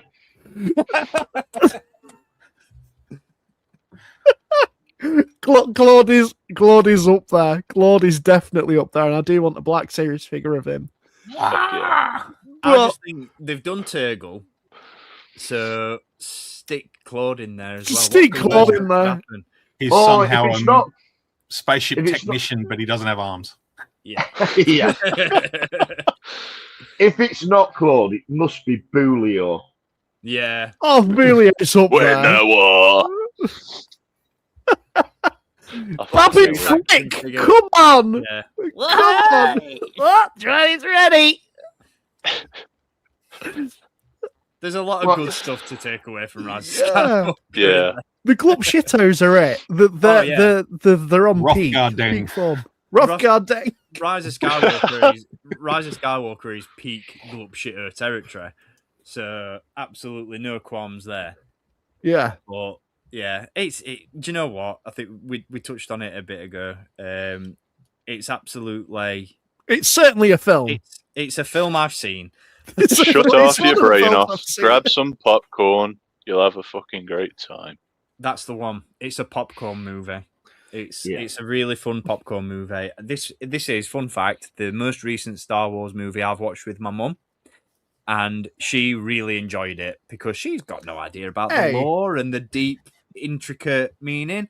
And you know what? Just to bring it back and to get all sentimental again, the scene on the Death Star wreckage with Han and Oh, Ben, yes. we cried together. It's lovely, that is. It's brilliant. Yeah, It's brilliant. it is and good, if there's one thing I take away from this film, it is that scene and that conversation. Because just like I said, just to bring it back to everything I said earlier on about the Force Awakens, it's that's the key takeaway for me. Is that The relationship? fact that between those Harrison two Ford characters. came back because it was of relevance to Adam Driver's character as well. Yes. I mean, This is what a guy. Yeah. And it's about that depth, it's about that weight, and ultimately, I wanted to interject when we were talking earlier just about if they do ultimately decide to go with a Ben Solo movie or a new Jedi Order trilogy or whatever it is that is the ultimate follow-up to this. I think just bring Star Wars back to its roots and do what George did in the first place and take a fucking risk. Don't Yeah. play it safe. Don't think we have to make a Star Wars movie, therefore it must be lightsabers, Force lightning, and Jedi and Sith. Just gamble. I miss them Fucking days where he poured gamble. millions into a TV series with no plans for it whatsoever and then just go to a network and go, oh, I've got this. Do you want it? Yes or no? This is it. Just take a bloody punt and just gamble with it. And, will it necessarily pay off and earn billions? Maybe not. But Disney are a multi-billion-dollar company already. They can afford a loss. It's not going to be the end of the world. A little bit less in his back Well, pocket. they've had a few losses with a lot of their own stuff, not Star Wars stuff. Mm. I think 5 out of the 6 movies they did last year lost money. So they can't carry on losing money. Well, they're going to stop paying executives stupid fucking money all the time just to Exactly. please. Maybe Yeah, put yeah. a bit Yeah. of money into the fucking marketing of the Mandalorian and Jesus. Grogu, and they'll make some of it back. You Why is wonder that- how much exactly. percentage Why is there a new Iger movie? gets in his back There's not- pocket for this film. Wait, is there a Mando movie coming out? No one told me. You won't fucking know. See, I don't think the marketing was that great for Rise of Skywalker. I think there were too much emphasis on it's the end No. of the Skywalker saga. Yeah. This is it, though. It's the Last Jedi that fucking scared him into submission, as to just pull everything back, because Yeah. everybody ragged it to fuck to the point where Solo didn't perform as well as it deserved to, Yeah. because everybody was like, oh, well, I didn't like that one, so I'm not going to watch this one. Yeah, exactly. So they've just, from a business perspective, they've just gone, well, we've got our reservations. We're going to keep the money. They And should have. They should have. They held were solid trying to get the on. money back too quickly. They should not have done a movie every year. No. Yeah, Uh, it loses They shouldn't have put Solo out 6 yeah. months after Last Jedi or 5 months after Last Jedi. They should have waited till Christmas. And also, well, even then, they shouldn't have.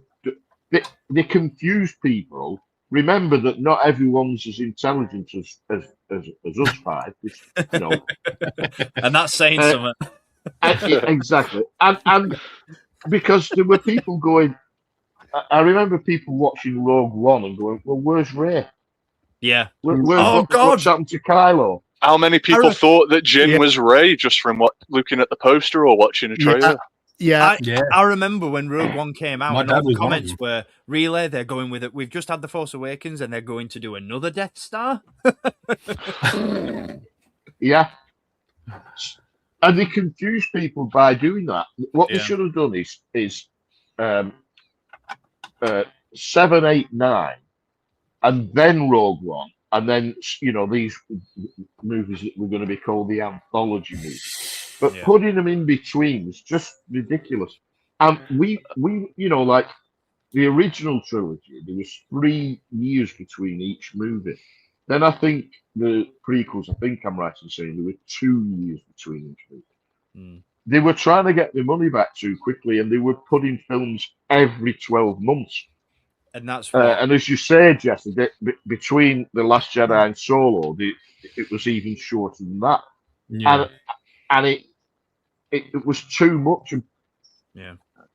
I kind of feel the same way. We should be celebrating the amount of content we're getting on Disney Plus, but it also at the same time feels like there's too much of it. Yeah, you get burnout after a bit. And also, it's all well and good having, because some of them have been good. I really enjoyed Obi-Wan. I really enjoyed Mandalorian seasons 1 and 2 before it turned to shit. And I really enjoyed the Goonies thing, skeleton. But we definitely need a film. And as you guys have rightly pointed out, they're not pushing it. But interestingly, I don't know if you saw my TikTok that I did about them, because I'm lucky enough to have a poster for Mandalorian and Grogu. Yeah, you jammy sod. I was very jealous of that. I actually went on eBay after. I'm like, oh, there isn't any. And what surprised me, and I said so in the TikTok, is that neither the word Lucasfilm or the word Disney is on that poster. Now, I remember when that was very controversial, just seeing the Disney logo appear on the merch. The one that I thought was the biggest omission was the Disney logo. But when you go back and have a look at the quads for the sequel trilogy, the word Disney isn't on them. Lucasfilm is, but not Disney. I was shocked at that. But neither is on this Mandalorian and Grogu. That's interesting. And we all 5 of us will go and see that movie because it's a Star Wars movie. Oh, of course, yeah. But if you weren't the person you actually are, the big Star Wars fan that you are, from that one trailer, would you go and watch that film? Because I wouldn't. I'm going to admit it. I'd be guilty and say what I've said about a lot of Marvel stuff in recent years, and I'd say I'll wait for it on Disney Plus. Yeah. Well, I have a ranking system, so I will see, and the top of the list is I've got to see it on a big screen on opening night. Then the next one is I've got to see it at the cinema on a big screen, but not necessarily on open. I'll wait for it to come out on Blu-ray or Disney Plus if you're not a physical media man like me. And the bottom is I'll wait till it's in the bargain bin for £4 at Asda. And at the minute, that's where Mandalorian is for me. I will go and see it at the cinema. I'm not busting. Oh, I'm glad you said that then. I'm not busting to see it on opening night. I won't. I mean, I'm in mid-60s now, so I probably won't go and see it at a midnight viewing because I'll be asleep by one. But I will go and see it at the cinema, maybe the next day or something, because it's a Star Wars film, not because there's anything in the trailer or any marketing that makes me want to go and see it. Yeah. I sort of feel like if there isn't like another trailer this weekend for the Super Bowl, if they're not going to start marketing now, they're going to want to start it pretty damn soon. Like, I don't know, it's just getting to that point where it's we're getting sort of within that sort of 4-month bracket where they're going to want to start making people aware that there's another Star Wars movie coming to cinemas. I think they've got a little bit complacent personally. I think that because they're relying on name alone to carry this film. And I think they're relying on the fact that as soon as people go into a cinema or they see a TV spot for it and it says The Mandalorian, they'll see The Mandalorian and they'll see Grogu, and they're just relying on the initial hype of The Mandalorian and Baby Yoda. I think call it the Baby Yoda movie. I think that's ultimately what their aim is. They're like, yeah, we'll just hold back on the marketing because the film sells itself. But I think they might be overestimating that a little bit. I think there's something Oh, sorry. Sorry, mate. I was just going to say they've already confused everybody by putting 2 relevant episodes of the Mandalorian story in another fucking series. Even whoever makes the decision to release the physical media, they've done this run of 4K steelbooks. They've done all 3 seasons of the Mandalorian, but they haven't done the Book of Boba Fett yet.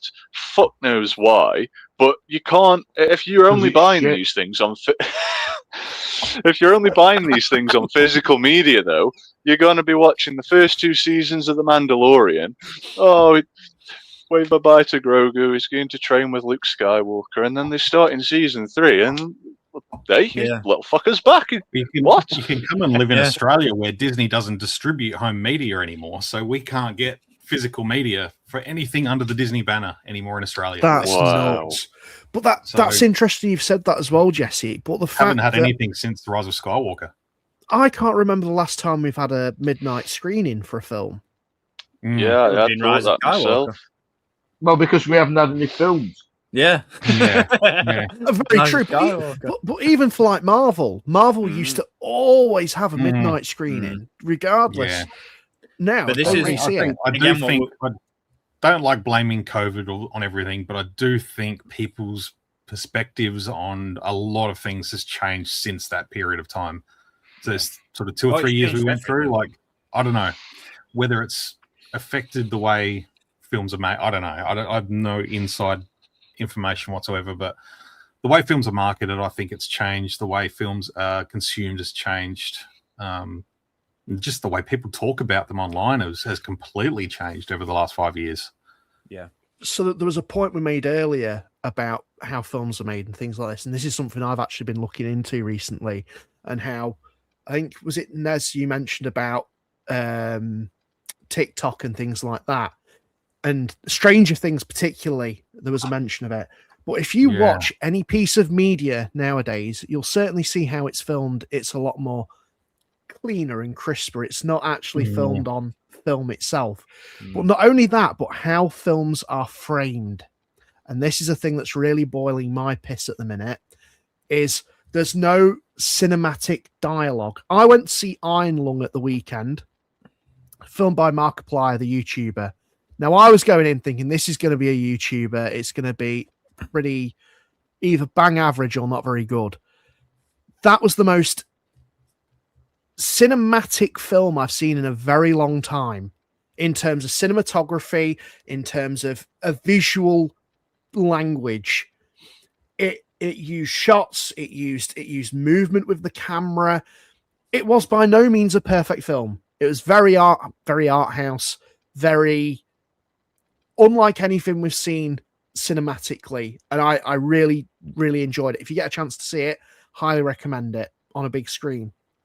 Really was impressed. But when you watch a lot of these films now, it's the framing. They're framed where they are going to be put on TikTok in a little frame like that, and It's how, obviously, with the implementation of AI and things like that, Yeah. it's all a way to try and make these things cheap and make these things regurgitatable to people. This is something I that see. literally those. ruined the last 2 seasons of Doctor Who because it was purposefully written to create content. The big moments in the episodes were specifically put at those points because they would then clip them for social media. And the Russell T Davies, who wrote it for the last 2 or 3 years, came and said, they just said it as if it was intentional, as if it was a fucking good thing.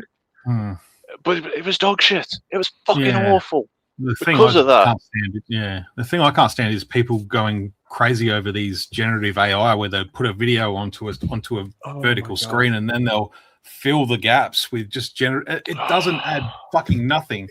And the human eye, our peripheral vision is wide. It's not that's not natural. That's not natural. It's what David Lynch says in, is it The Fablemans, where he's like, you put the frame at the bottom, it's interesting. You put the frame at the top, it's interesting. It's dead center, it's fucking boring. There was this whole trend during lockdown where it was like people saying, oh, here's Star Wars in this aspect ratio. Oh my God, I hate it. It looks fucking shit. It's like, congratulations, you've got all the trees on Endor. Fucking great. Did you see the ones recently where people were doing it was like 52:10 aspect ratio? It was like, fucking hell. A couple of things to pick up on that you guys have said. First of all, Doctor Who and RTD. Russell T Davies 2.0 is a joke. He's nothing like he was when he was writing in the Tennant era. Yep. But what I do tip my hat to him for is he quotes Ryan Johnson making Rey a nothing for the inspiration in making whatever she's called. It was Ruby Sunday. Yeah, making her a nothing, but leaving her as a nothing. Unlike in Star Wars. So I really like that, but it's about the only thing I liked about RTD 2.0. He's gone too woke. He's got an agenda, and I'm not sure that it's the right thing for Doctor Who, because Doctor Who essentially is a kids program. Yep. But I did like the fact that he quoted Ryan Johnson as the inspiration for Ruby being a nothing. And because I'm old, I can't remember what the other point was going to be. That I was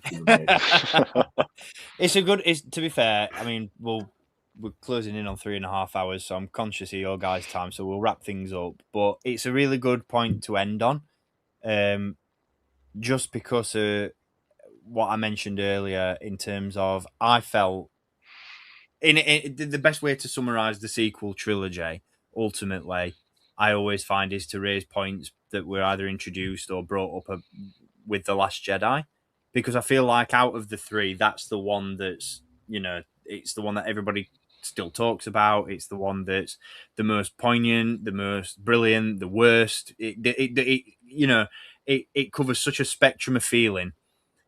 But ultimately, what it boils down to, at least for me, in terms of my overall feelings and my summary of the sequels, is I just don't feel like enough risks were taken. And Ryan Johnson was really bold and really brave to take a massive risk with The Last Jedi and completely go against everything that Star Wars fans expected. Kathleen Kennedy said it best in her interview recently when she stepped down from Lucasfilm, and she said, Star Wars fans have way too high expectations, and it's a really tricky field to navigate because we don't want to upset people. But I feel like at the same time, trying to upset, if you don't try anything new, you don't find out what works and what doesn't. Yep. You keep doing the same old thing, you will ultimately end up upsetting a lot of people because, as you mentioned earlier, Jesse, you just get that regurgitation. and it's just it's the same old tropes, the same old story beats, the same old characters, the same old plot points, and it just gets boring. You've got to take risks, and you've got to take a gamble to find that next, as James said, generation of fans, because we're not going to be here forever to enjoy Star Wars. Someone who hasn't been born yet is going to enjoy Star Wars in 40, 50 years' time, and are going to be sat here talking about it in the same way we are. I said this to John Boyega. I said when I met him at Liverpool Comic Con, you guys had to start somewhere. Clang!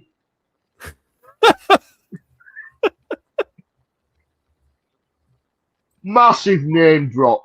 Clang! Oh yeah, when I met John Boyega. John Boyega. That's it.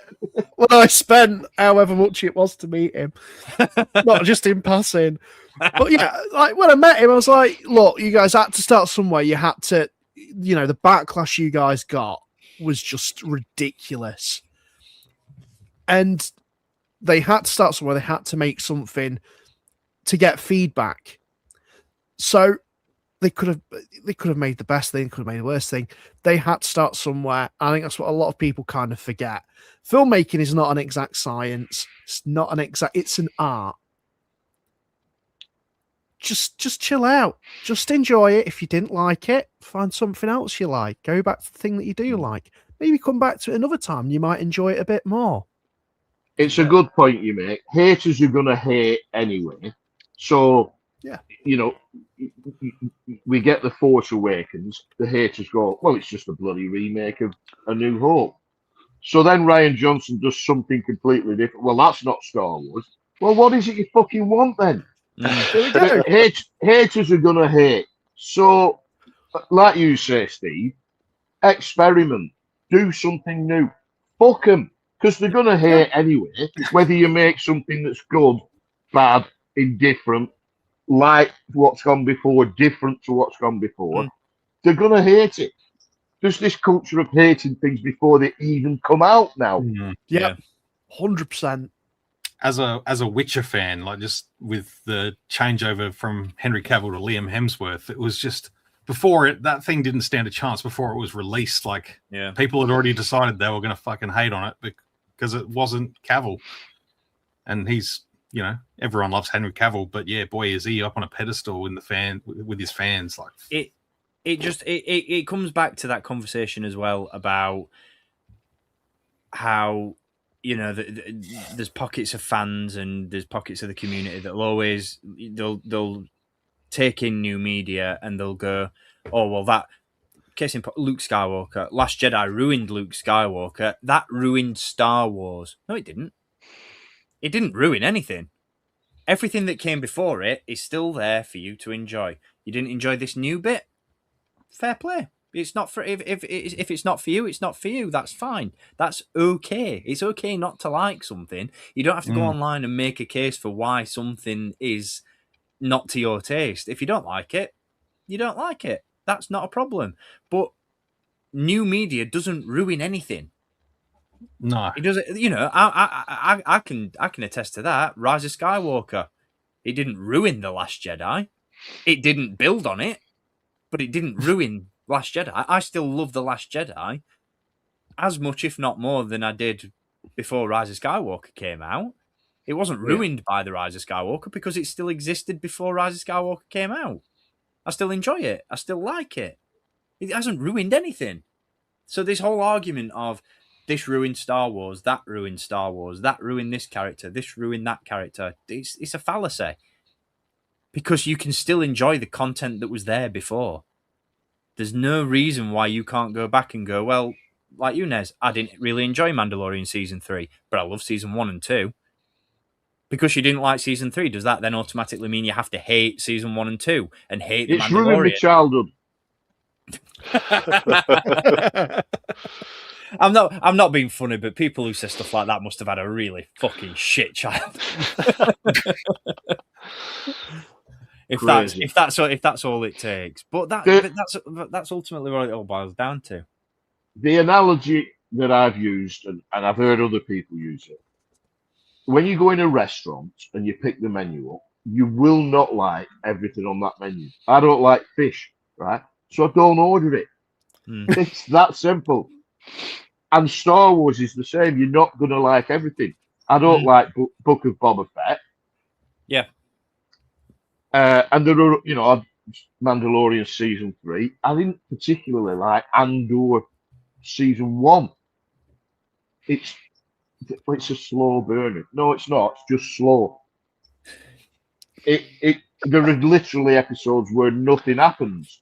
So what I will do is I won't rewatch that, but I will rewatch Obi-Wan and The Last Jedi and Skeleton Crew. Yeah. It's that simple to me. If you don't like it, if you've tried it and you don't like it, don't watch it anymore. But there you go. That's it. That's where that analogy is really good, because how did you find out you didn't like fish? Is it because you tried it first? I just had this funny picture in my head of someone ordering fish in a restaurant, and they sit there and eat the fish, and then they just go on Twitter and go, "Not my steak." Yeah. It's shit. And if you like fish, you're a fucking idiot. Steak was better. This is it. Oh man, I think we've covered all the bases there, mate. Covered everything.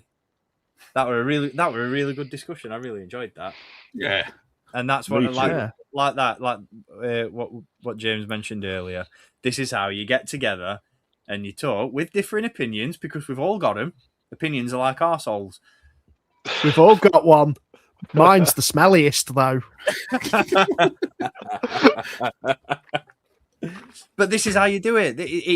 There's nothing wrong with not liking something. There's nothing wrong with liking something. You're not wrong for liking something. You're not wrong for disliking something. It's just one of those things. And I think if we all enjoyed the same thing, or if we all disliked the same thing, I think it'd be a pretty fucking boring world to live in. So it would. The Last Jedi was a bloody good film, and you're wrong if you don't agree. Absolutely. Good night, everybody. Thank you. No, it's been a blast. We are going to wrap up because, like I said, we have closed in on 3.5 hours. And Jesse, I know especially on your side of the pond, it's probably getting a little bit late, so we'll let you go to bed, buddy. It's midnight. It's just gone after midnight. It's all good. But thank you for joining us. Appreciate it. No, that's all right. Thanks for having me on again, guys. Good to see you. Always good to have you, mate. Always a and pleasure. Nez, likewise, thanks for taking time out of your morning to chat Star Wars with us, mate. It's been a blast. Hope you've enjoyed Thanks for having me. I've had a lot of fun. Good. Oh, we love having you, mate. It's great. Both of you. Always good. I haven't thrown it much to the chat throughout this stream, but just a couple just to call out before we do. Role with a super chat. Thank you very much, my friend. Much appreciated. Same with Tommy as well. Blitz Transmissions with a super chat of his own. And also becoming a channel member. Really appreciate that, guys. Thank you very, very much. Like I said, that's going to wrap it up for this one. We'll be back at some point in the near future with another live chat. I am off to Galaxy's Edge next week, so there'll probably be a bit of a gap between content for the next week or two, just while I probably recover from that. But yeah, we'll be back with we've got a bit of a con recap to cover from Festival of the Force, and a bit of a show and tell for all the inevitable stuff I'm going to buy from Black Spire Outpost. Oh God, I'm never going to recover from this. So yeah, we'll see you all on the next one. Until next time, as always, thank you for watching. Keep collecting, and may the Force be with you. See you soon.